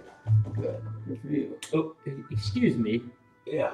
You said carpentry. Do you guys sell like woodworkers' tools or carpentry tools here? You're a general store, right? We are a general store. Yeah, we actually do. Bolar upstairs has almost any of the basic needs you might have for building homes, repairing anything, tools. Ships is what we would need it for. Yeah, I mean, as much as you need something to build a house, you could use to build a boat. Right. Well, I will leave you two to it then and go speak to your brother. If you need anything else, like components of sorts, rations, bids. We do gamble here sometimes, but we also sell anything like arrows and bowstrings. I need to set us up a lot. Yeah. Or Devon. Yeah. Well, if you need anything, make sure you go talk to Bolar. Jason will be on it. Sounds good. Thank you, Devon. Yeah. I'll hang out down here with these guys while you're shopping. Let me know when you're ready to go. Yeah. He goes. You ready for our old game? Yeah. I got some fresh gold for you. This comes all the way from Prairie Brooks. Prairie Brooks. Interesting. Never taken money off somebody from there. It's got a weird smell to it. Well, we can clean that right up. And he pulls out a deck of cards. He shuffles them and sets half the deck out in front of you and him. You're essentially playing the war. Yeah. And that's pretty much it. And then you kind of leave as he kind of sits and stays. Yeah, I'll go back up to Bolar. Hello, my name is Elcor. I'm one of Bricken's companions. We met actually in Parabrooks, but they said downstairs you sell general goods. I'm looking for carpentry tools or woodworking tools. Yeah, this is just basic carpentry tools. Do you need anything specific? Kind of have it all. Yeah, I would take the carpentry tools and then any additional tools that you have, saws, hammers, no problem. grinders, the general. He kind of nods towards you, and as he's kind of you're talking, he's grabbing some stuff out from behind the bar, or from behind his desk, and he starts putting some stuff together, and he wraps it in a nice burlap sack, and he kind of hands it to you. Here's your carpentry kit. Awesome. How much is the asking for this? Well, any friend of Brecken's is any friend of mine. So, 1 gold is all. Oh. Wow, you are a generous man. Let's settle at 5. Sure. Anything. And then you kind of hand it to him, and he grabs something out from the back, and he goes, he hands it to you. Extra 7 days. Awesome. And that extra 4 gold, buy yourself a drink. A good one.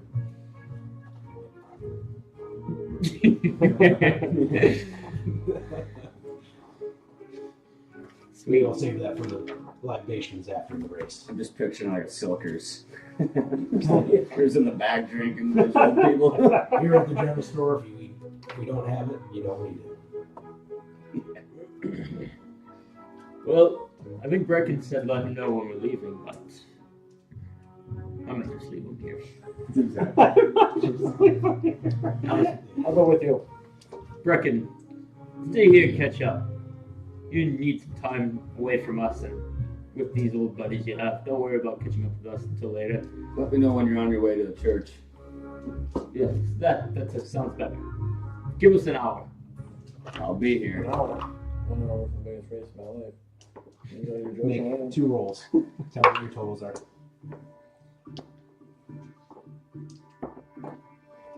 Not very good. 7 and 8, so 15. Well, you tied. So you come out even, and you also are a little drunk. Oh, it's a win-win. Yeah. Perfect. And yeah, the rest of us will head to the mage and stuff. All right. You can figure that. All right. I'm assuming. Yep. You got it. And you guys get to a spot and you see this tower, and and you see houses kind of scattered around, but then actually at the base of the tower, it's all kind of an open kind of circle around it. And you see some people walking around. You know, there's people. This is more of like an area where like food vendors are. There's kind of a stand selling stuff, and a lot of interaction happening in this circle. But yeah, mage and stuff is actually on that in that right side bigger tower. Yeah, I'll walk up to it. Is there like, does it like stare up into the tower and go up? No, or is it there just is the bottom of the tower? there is just like again like a stone base, and there's like maybe a couple steps up and a door, but it is all enclosed in, and it is like 6 stories. Yeah, I'll walk up to the door and open it and walk in. Yeah. So when you first walk in, it's actually not as busy in here at the moment, but what you do see in the back of the shop is a goblin with big buggy eyes, and he's like kind of standing up on top of the bar and just kind of like looking around. And as you come in, I don't know if you remember this from the first campaign. There was a goblin with big buggy eyes. He's like, "What do you want?" And since you have all the magic stuff, I'll let you play. Yeah. And so kind of rolling with his description, and you see, What do you want? Welcome to Mage and Stuff here. A new traveler to the city, I see. Yes, we are all high-level spellcasters, and the name of your shop, place, I don't know what it is, intrigued us. So we came to check it out. on his big ass nose. There seem to be a few spellcasters in my list as well. Yes, we are all different types of magic, too. Yes. I looked on something for everyone is in my shop. Oh, perfect. And those of you with higher intelligence. Oh, wisdom. Me. Oh, yes. Yes, I'm sure you will find each plunder of things in this shop that are plenty of fine. Do you like seeing? I can show you some of the items that I have, too, if you wouldn't mind. This is the city of bargain. Perhaps we can do, a little sweet swap for that. I'll pull out the Wand of the Wizard 3 that I just got. Mm-hmm. And be like, I actually just found this one in my last travels in the Perrybrooks. And it kind of flips down his glasses. It belonged to a wizard about 200 years ago. Oh, His name was... Yes. His name was Coulter. This is a very old one. It's got a little kind of wild magic to it, I would say. I'm still trying to control it, but I believe it will be very useful. Say, traveler, Yes. what were you looking to do with said wine? I was just showing it. I may be looking to trade it. I don't know. I thought you would have intrigue with it. I am intrigued. Yes, yes. And what was your name again? His name is Gubo. Goobo. Hugo. Gubo. G-U-B-O.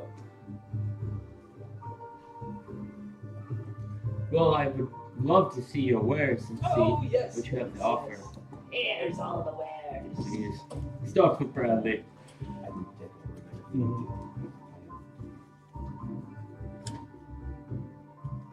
Yeah. Google, a little bit more of a description for him. He has light green skin, and he's more of like a kind of like Harry Potter house elfy type. Dobby. Kind of like more like a creature, more goblin-esque a little than the house elf. But yeah, you see he's got big buggy eyes, and he does have these small little glasses that he kind of pulls down at times. But he kind of like always has his hands out in front of him. He always kind of feels like he's fidgeting in sorts, and he's kind of got this nice little hunch. But that's pretty much it. Bradley, this is your staff for the Lightning Lord. It's sick. That's fucking sick. Wait till you read this thing. That's not as mine now. But yeah, you also notice that in the center of the room is a sort of pulley system with like 2 ropes and a small little platform. As you kind of see that he tugs on one of the ropes, and he gets pulled up to the next level, and you kind of hear some, and then he brings back down all of these items.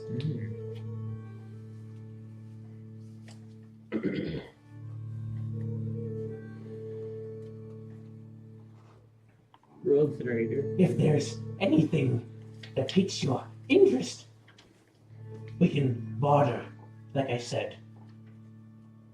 And you should have seen this place in its heyday. It was only 2 stories. Yes. Now it's 6. What's all upstairs? Oh, but this is my home too. I live upstairs, and I also have more shopping space and storage. Oh, yes. It's a mighty fine tower by the looks of the outside. Oh, yes. It's been many years of selling and trading and bartering that have made this place more fragile.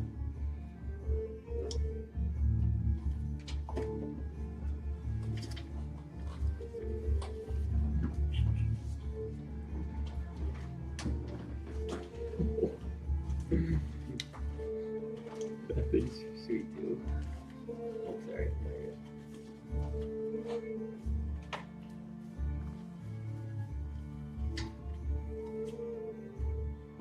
I have a question on an item.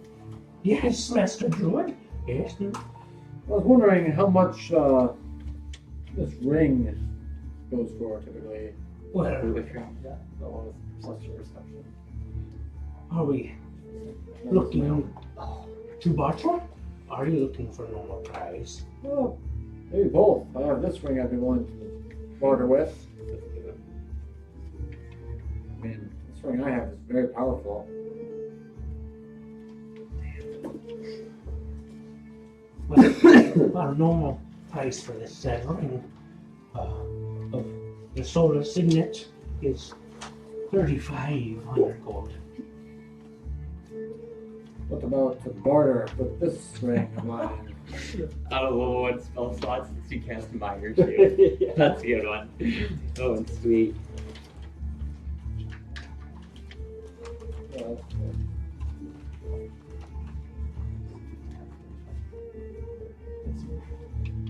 Or obviously, this one. No, this is trying to buy this. Is this yours? yes. Yeah, no, this Oh, is that's yours. Yeah.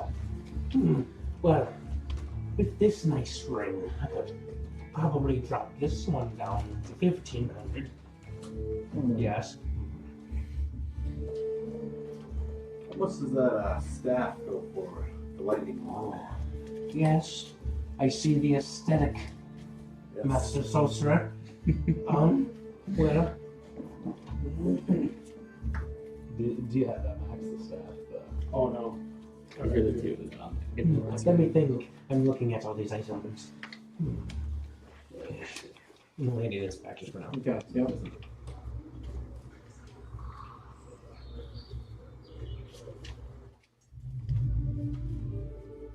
Got a great deal from this guy. Wait, did you take that?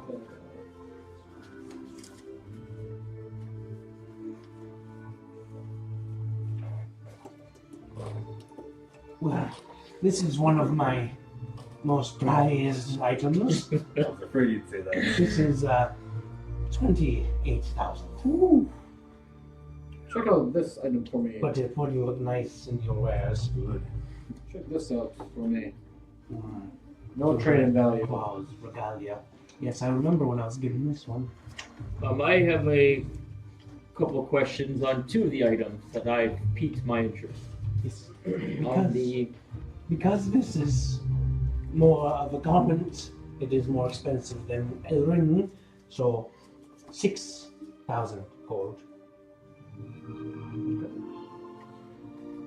what about this belt of Orion? The belt of Orion, yes, the one with the stars. I see. And he looks.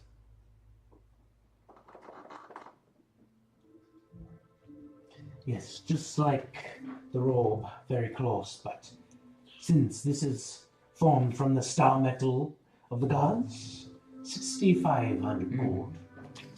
And then the last one, the Polaris Magistrate robe. That one is The Polaris my Magistrate eye. robe. Yes.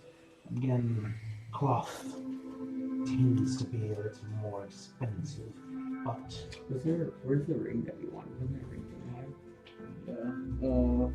They might have it right now. They have it. this It gives you robe, +2 perception. the Polaris robe, is 8,250 gold. had? Does that red robe you have there provide any AC? It does not. Well, yeah, it's considered like no armor, so it's just your dex Plus my dex. plus your dex at a max. Yeah, or actually, I don't know.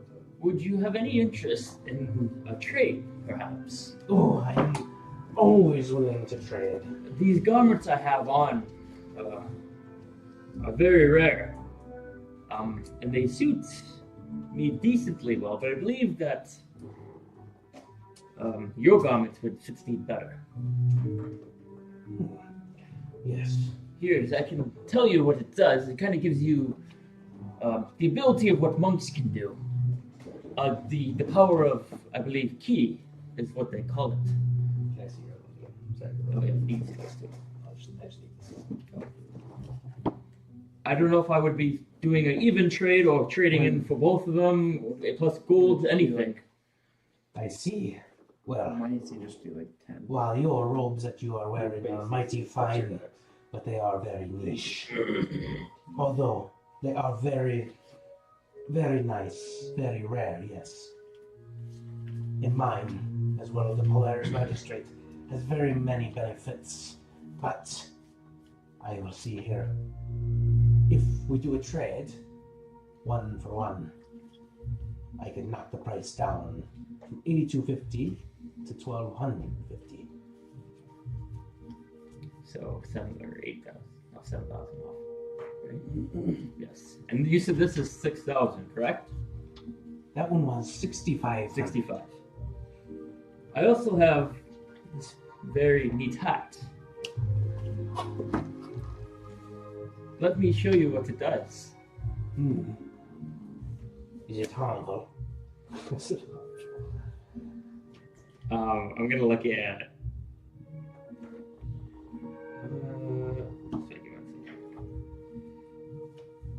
Yeah, while he's doing that. Would this add anything to my trade-in value for the rings? A stinking cloud potion. Pretty cool. Oh my gosh. I'm I gonna. could fart in your direction and be the same. No. I don't have use for potions. Oh, this. That one's good. Very good. A death saving. Saved my life 5 times already. Possibly. I could trade this, but not much. I would take 500 off something.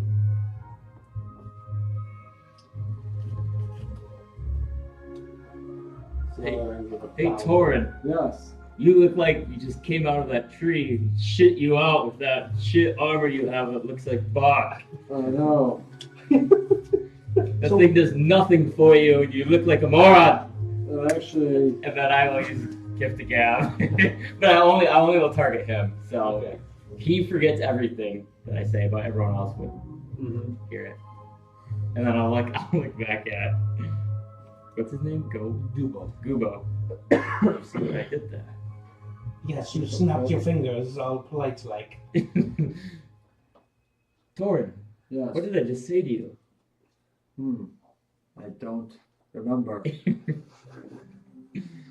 Oh, so memory wiping. Wait, Oh. what? Nobody does this too. Sorry, it was a trick. I apologize. It was only a trick. I didn't mean any of the things I said either. I won't say it again. Okay. No, I'll just show him the hat. And he kind of like, he's just looking at Torn. Very fine trick. Well, with all of this, I would say that, and he snaps at you, and he casts Gift of Gab. All of this would bring you down to 2,000 gold that you would pay me. For both of the items. Yes, you give me the robes and the hat, and you still pay 2,000 for the robes. I believe we got ourselves a deal. But if you will give me this, it'd be 1,500. No deal. Well, I need that for my trade. I'll start kind of like stripping off my robes. so he takes the hat and the robes, and he hands over new robes for 2,000.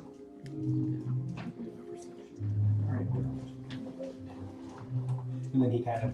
And I get this as well, correct? Because that was well, it was only 1,250 for this before. Yeah, this is also 6,500 on top of that. Oh wait, so Wait, was this yours? no, No, but sorry, I'm yeah. confused. Because this was 1,250 with just the robes. So why would this? Sorry, when you said 2,000, I thought you meant 2,000 for both. 2,000. These for that 2,000. He wiped your memory to make you think that you had.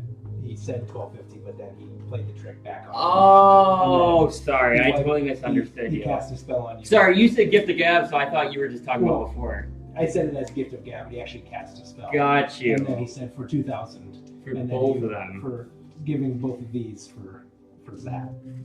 Gotcha. A nice deal. Yeah, I definitely didn't. That's all right. But then this is also on top of that 6,500. Gotcha.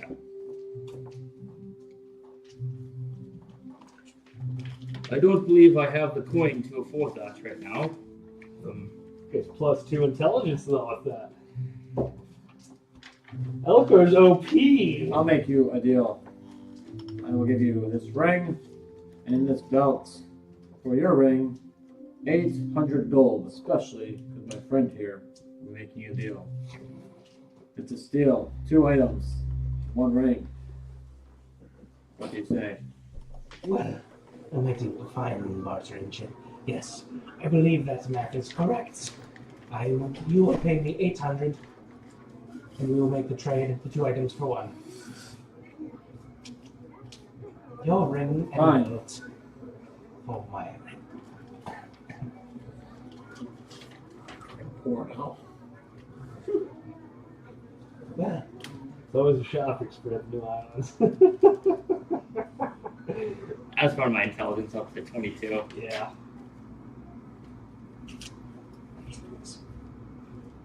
well, it was fine bartering and trading with you all. Thank you for your wares. Thank you for your time.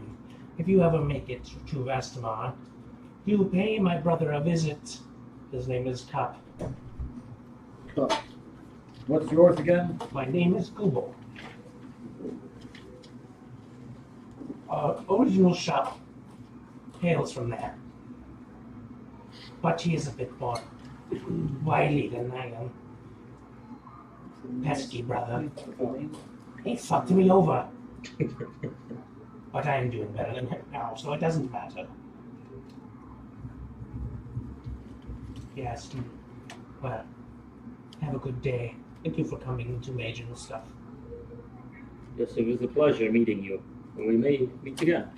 Yes. And then he does this motion behind you, and the door opens on its own as he opens the door for you as you leave. Have a good one. Thank you. Master Zozra. Nobody can see you better than me. Really, I think we need to focus on getting you that staff if we can. That was OP. I haven't seen a wizard and a druid and a sorcerer in my shop. Oh, thank yes. I have a few items to put up, but So what is your guy doing? Yes. What's your guy doing? Now that we're done with major stuff, before we go to the church, before we get the festivities of the horse race done, Sylvan, what are you I doing? was wondering. I want to go. I don't want to go back to or I'll go to the ship, and I'm gonna dig through our old.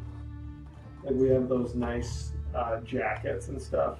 I'm gonna pick that up, and I want to try to find like a color, like a green colored one. Yeah, I think easy enough you can probably. Okay. Like just kind of looking at the jacket that I saw, and then that one, and then I want to take that with me. And I'm not really gonna say anything to anybody. I'm gonna go back and try to find like a secluded alley. Yeah. Do you want to just find a secluded alley in any spot, or are you like trying to make your way anywhere first? Like, No, I just want to find. I don't want to talk to anybody. I just want to go find. yes, I need you to make a stealth check for me then. Stealth. 17 or 19. 19, nice. You think that the best possible place is obviously anywhere away from any of the towers. Okay. That from the porch of the city.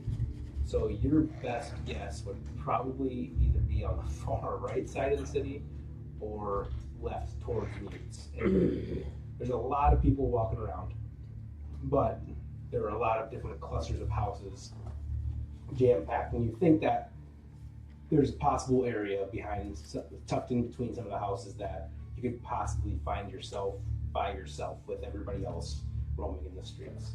Then I'm gonna go in there and I'm gonna just sit down and try to, or I'll cast.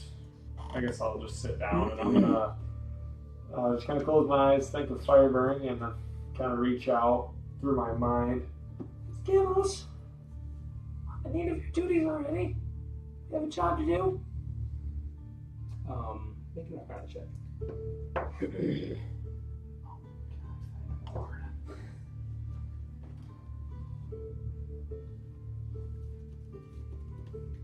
Lose me now. 20. 20. As you kind of sit there and kind of try to reach out to him, you don't get an answer. And after sitting there and kind of like waiting for a response or waiting for something to happen, you kind of don't get anything. You kind of like don't exactly know what to do at this point. I'll just cast sending. I'll try to cast sending to him. And as you go to cast sending, you hear, and you look to your left, and he's like standing against the building, looking at you. That spell wouldn't have worked unless I was here, dumbass. Sorry, I didn't know. I just was trying to contact you. Yes, We have a job to do. I know. We gotta go steal something. Yeah, It's gonna make me persuasive, and I know what item it is. yeah. What do you need me for? I'm gonna disguise us as two of my old acquaintances that I met on Totalis. One was a bard, one was a barbarian. You are gonna play the barbarian, cause some ruckus, maybe start messing with some of his instruments, maybe knock a few down. As that's going on, I have this jacket here. I'm gonna switch them out. Take this one, put it in my bag, then I will leave. The one thing is, after we leave, you will be on your own.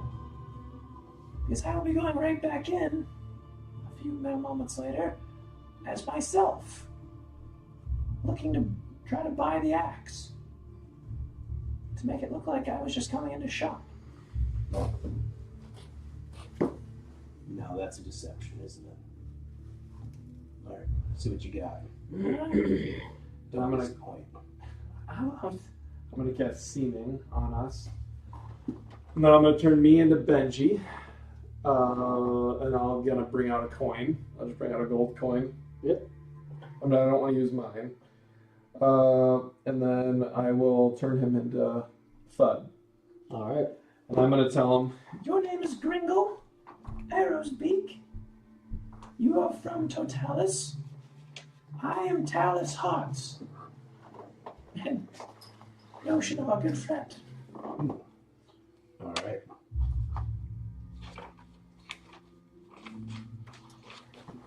You lead the way. Alright, come with me.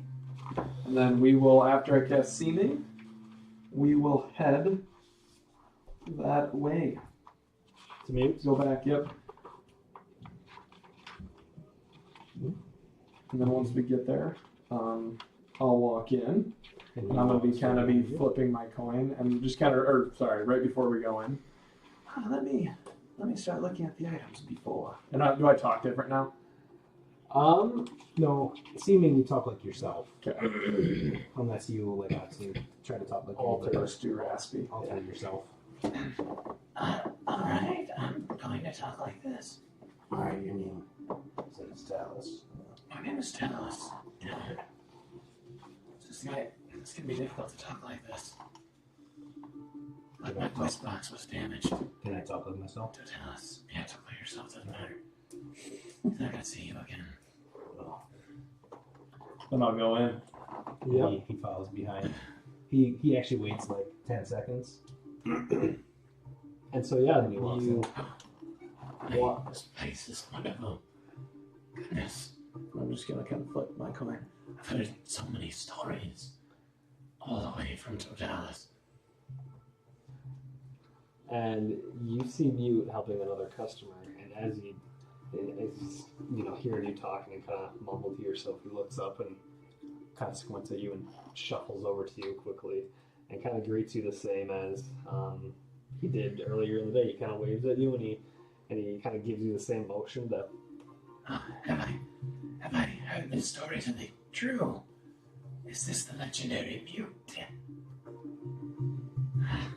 The story rings all the way to Totalis. I traveled long and far to come to this shop. You need me to sing. I'm going to try my best. I had my voice hurt in Totalis. The air is not as good as it once was, and something is stirring there. There's rumors across the land of growing powers. But I will give you a nice hint. And just kind of off memory. Have you heard of the legendary dragon turtle? Dragus, I believe his name is. And I wrote this song in memory of him. On my way here, I was just reading. I was read you the first 4 verses.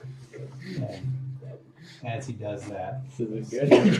he almost will kind of be peeking around.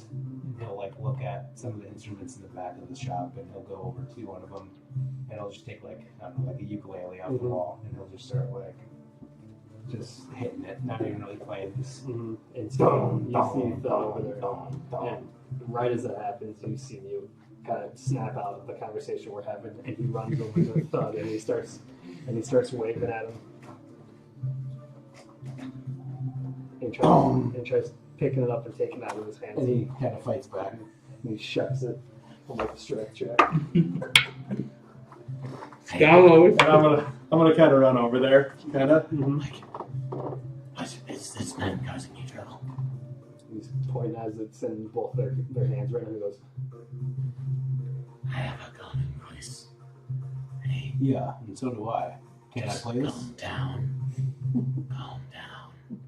I We're don't. in Mute's shop, have you heard of it? I've traveled far and wide to come here. No, and I can't hardly hear you, so I'm gonna keep playing an instrument because I'm probably gonna buy it. So and he looks at you and he's, Mute, you want this? as you do with us, I am going to go look at your items. You want like I don't know, it's 2000. 2000. No. You like to barter, don't you? I bet I could buy this off you for about 1,000. Yeah, no, it's gonna be like 900 now if you keep that up.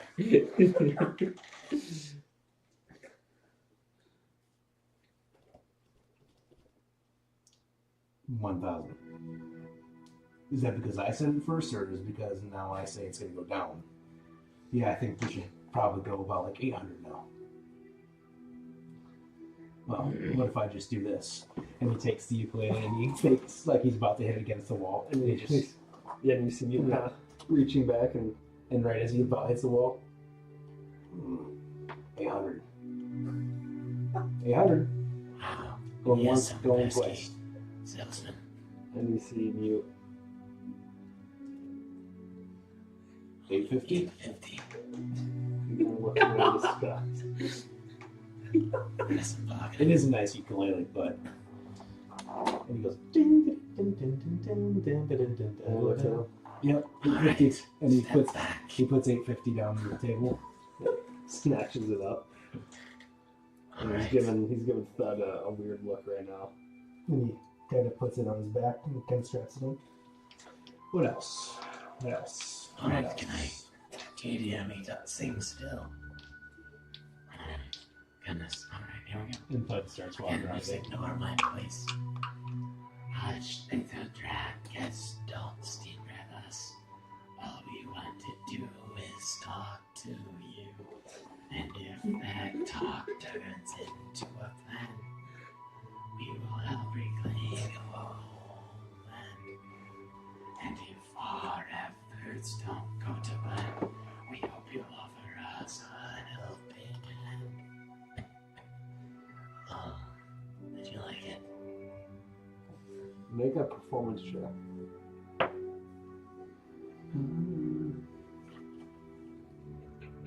19. And he looks at you and Not great, I promise you once upon a time I was an okay singer. he kind of brings you over and he kind of shows you the merchandise kind of behind the cloth, and he kind of unravels that for you to take a look at. Oh, wonderful, thank you. I've heard so many good stories.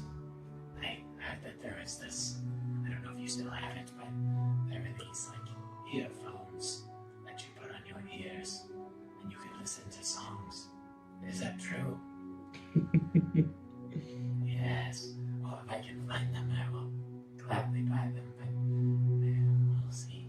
Kind of looks around. Alright, And then I'll just kind of start sifting through. thank you for the help.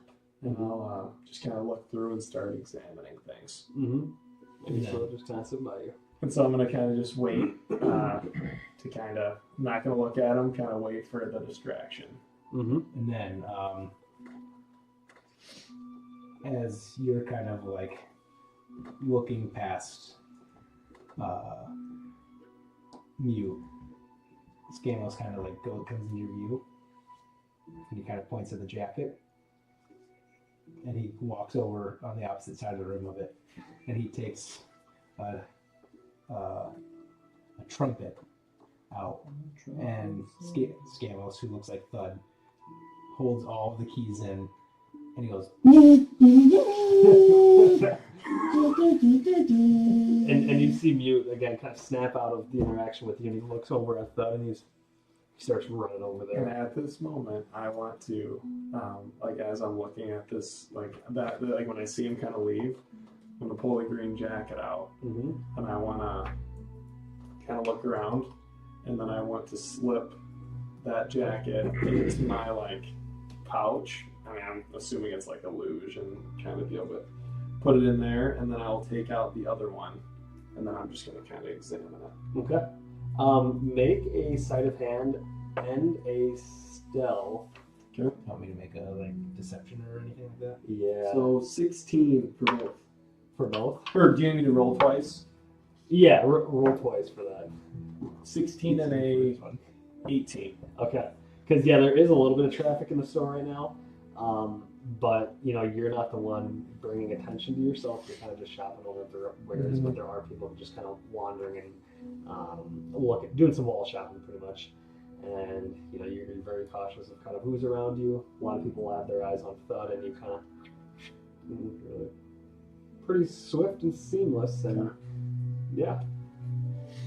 All right, and then I'm going to kind of set that down, and then I'm going to kind of take, because, like, I mean, there's a lot of stuff there. Mm-hmm. And I'm going to kind of look at some of the, because I believe there's some pants. Mm-hmm. I'm going to kind of, like, look at those and then, like, put them over top of it. Mm-hmm. And as you put them over top of it, you feel a tap on your shoulder. Yes. Hey, is that your buddy over there? Where? Over there.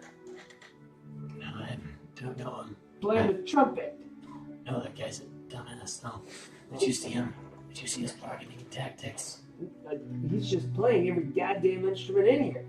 Doesn't sound like he's ever played one before either, has it? I don't think he really belongs in a place like this. I would agree, but he just bought, I was standing over there by him, he bought some violin thing. after we almost smashed it into the wall. Yes, he's an interesting fella. I just he's been watching him for a little bit now. He's a stray bullet. He doesn't really know where he's gonna go. He looks like a barbarian. Maybe Had my fair run-ins with him. maybe we should go help Mute get him out of the store. Yeah, I think that's a great idea. He walks over, and as Mute is talking to Thud, the interaction's kind of escalating there as same struggle happened with the first interaction. Bargaining. Scamos like reaches up above, like taller than Mute, and he puts the trumpet back, and he grabs a drum off the wall, and he just smacks it real hard.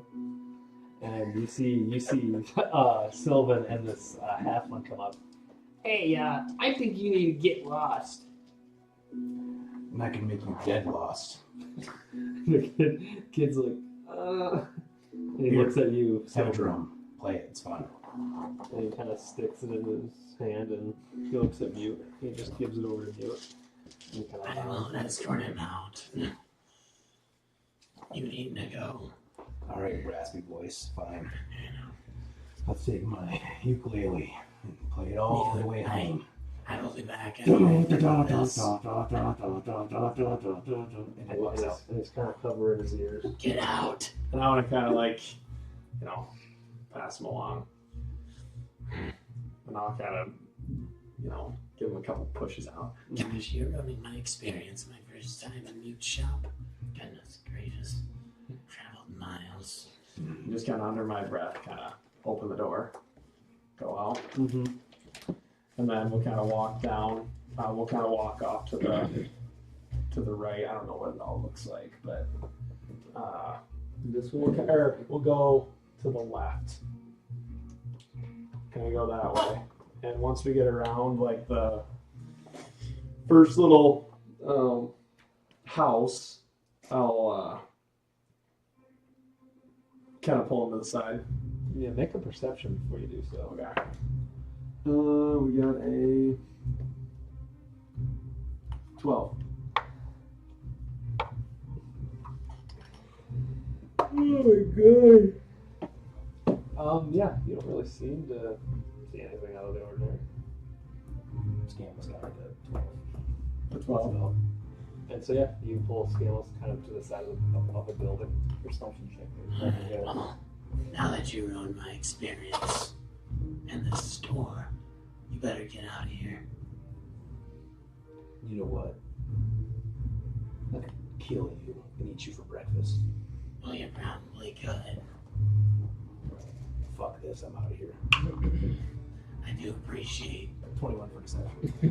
I'm gonna say I do appreciate your bargaining tactics. and I'll just kind of wink. And Scamos looks at you, and his eyes burn through the ceiling. You do owe me. And he turns away. That wasn't He part of starts the walking deal. away. Nothing is part of a deal. This guy's in debt to everyone. And then I'll kind of walk out, and then I'm gonna just kind of like get in with the kind of common folk, I guess. Mm-hmm. I just kind of walk, and then I'll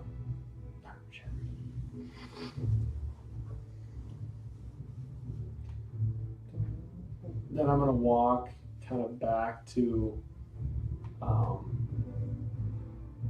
that spot I was at before. So I'll kind of go through the people or whatever, and then make my way back to the first spot where we kind of met, where I called Scamos. Okay. Yep. And I'll go there and kind of make sure. I mean, I'll start the stealth in there. Yeah. Make a stealth. 19. Yeah. Really well. Yeah. You seem to get in there without any eyes So just following gonna get you. in there, and once I'm in there, I'm going to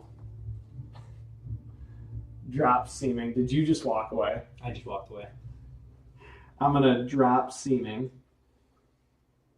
So I think Scamos is gonna turn back into him. You don't know if he's not already or not. No, and then I'll drop mine, Mm-hmm. and then I will turn back into myself, Yep. and I will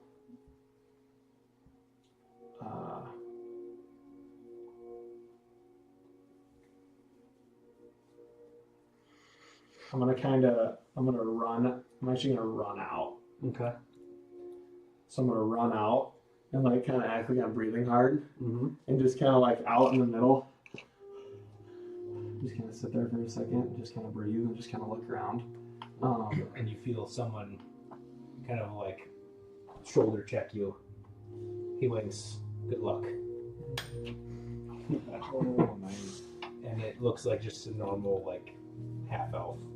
He winks at you, and then his eyes glow red. Good luck. And then he kind of walks away. Oh, that's fine. And you see him disappear into the crowd. Alright. Well, then I will. Well, I was leaning too far forward. And I will walk back to the shop. Yep. And I will I'll go in. And this time, just approach. Kind of mute. Is he talking to anybody right now? But no, there's not more people, similar amount of people that were in there when they're doing your heist. But you see Mute, he is particularly looking at the kind of disclosed items in the display and kind of checking that scene out. Okay. Mute! Hey, it's Sylvan again. He kind of turns. Hey, I was thinking, we walked off with my party, and I was thinking about what you offered for that leader or whatnot. I know you said 21,000. I have about 15.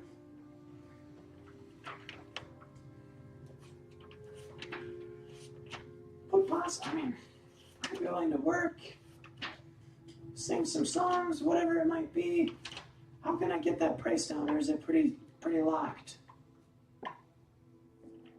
He looks at you, and he goes and he grabs an instrument, but he closes his eyes, and he strums, and you see a minor illusion of thud and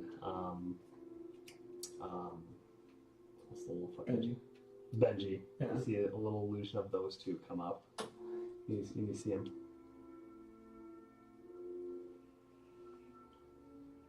What is it? He looks up at the illusion. He goes, Those two, yes.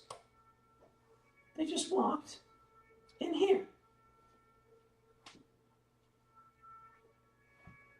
They casted magic.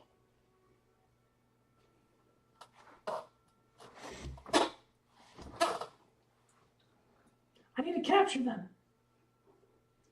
And then you'll give them to me for 15,000? Maybe. I can try my best, so they look like this. And I'm gonna just kind of bring out this notebook. mm-hmm. I'm gonna jot down what they look like. Mm-hmm. And so I'll just kind of take notes. How tall were they exactly? And you see him strum his lute, and the illusions kind of change. Roughly to how high. Oh, to how high there? Mm-hmm. Perfect. Yeah. Well, I can try to look around, talk to the guards, maybe see if they have a lead on where they went. And he kind of points. He kind of walks out towards kind of the front patio, and he points to the house where they went together in that alleyway to talk. So he points over there. All right, well, I'll go see if I can kind of track them down. I don't know, this is kind of a busy street right now. Strokes his beard. But here's the thing. I guess this is off topic, I keep coming back to this. Try not to sell this Lear. I'd really like to buy it. It's just we have to... all those people I was in here with earlier, we'll probably have to do a couple things around town, because I'm sure they probably want some things too. He looks at me and goes, Money.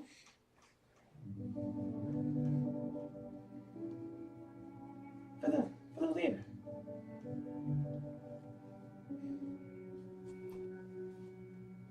Oh, I can have it if I pay some money right now. Oh no. You're just gonna put words in his mouth. You. Oh, you love it. It's dear to your heart. I will. Money. Gold.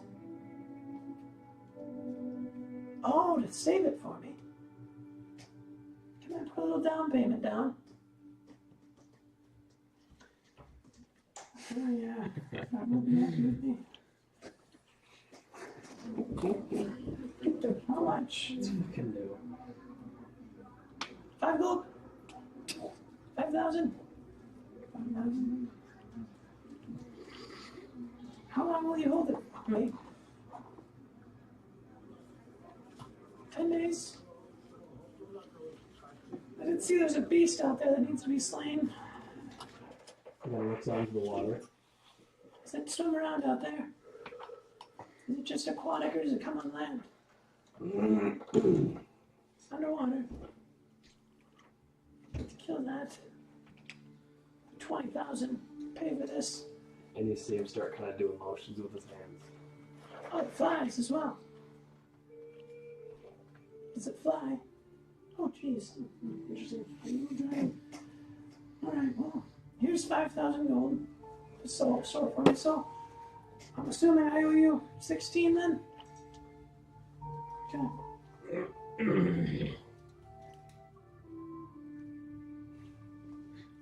Do you guys have a golden bank in town? He looks. No, not me. Alright. Well, thank you. This guy's just trying to dig his grave. And as you leave, you then see you just again kind of go back and start analyzing the display case. Okay. Alrighty, then I'm going to leave and I'm going to go back to the ship. Okay. Yeah. Or actually, you know what? I'm gonna walk outside. Hey, where are you guys at? I believe we're about to pay our respects to Brecken's family. Alright, I'll meet you guys up there. I didn't take a long nap. Wasn't feeling very good. Then I'll head that way. Fucking roll a deception. Can we insight that? Like, And since his lies over the. oh yeah, let's go. 16. 21 insight. So Elcor, you when he says that, you know Sylvan not to be one for naps. Yeah, he's the little spry little person that doesn't need to take naps. And yeah, Brecken, as you hear over the intercom that, oh, we're gonna go pay respects, you're sitting still in the bottom of the general store and you're like, game's done. I'm out of here. Go. As he says that, I'll just be Silver, whatever you're dealing with, you don't have to do it by yourself. I was just sleeping. Since I've known you, you've not taken one nap. Yeah, but that was a long trip. You're full of shit. Alright, so it was a long trip, wasn't it? Yeah. Alright, well, hey, I'll meet you guys there. I'll be there in a little bit. And so you five get there and meet at the general store, and as you can see, the roads are now being more like fully blocked off, and you see some people start to build up towards the sides of them, get their spots early as they continue to build up to get a good seat, a good view from the crowd, and that is where we're going to end the event session. Real quick, as I'm walking down the road, can I say something to... I'm going to forget. Can I say one more thing? Yeah. As I'm walking down the road, I'm going to think in my head, and I'm going to think to Talos, I'm going to say, Never doubt me, you son of a bitch. I got your goddamn cloak. Oh, I saw it all. Good job. I will keep my eye on you for the coming days. It was fun to watch you squirm. Peasant. Pretty soon. I'll be killing you, my peasant. Talents. and then I'm gonna cut off from him. He already cut I off can't, bro. You're thinking like comedies in your mind. Bitch, I only hang up on you. Um, I am the dangerous Kyler. should I turn it off?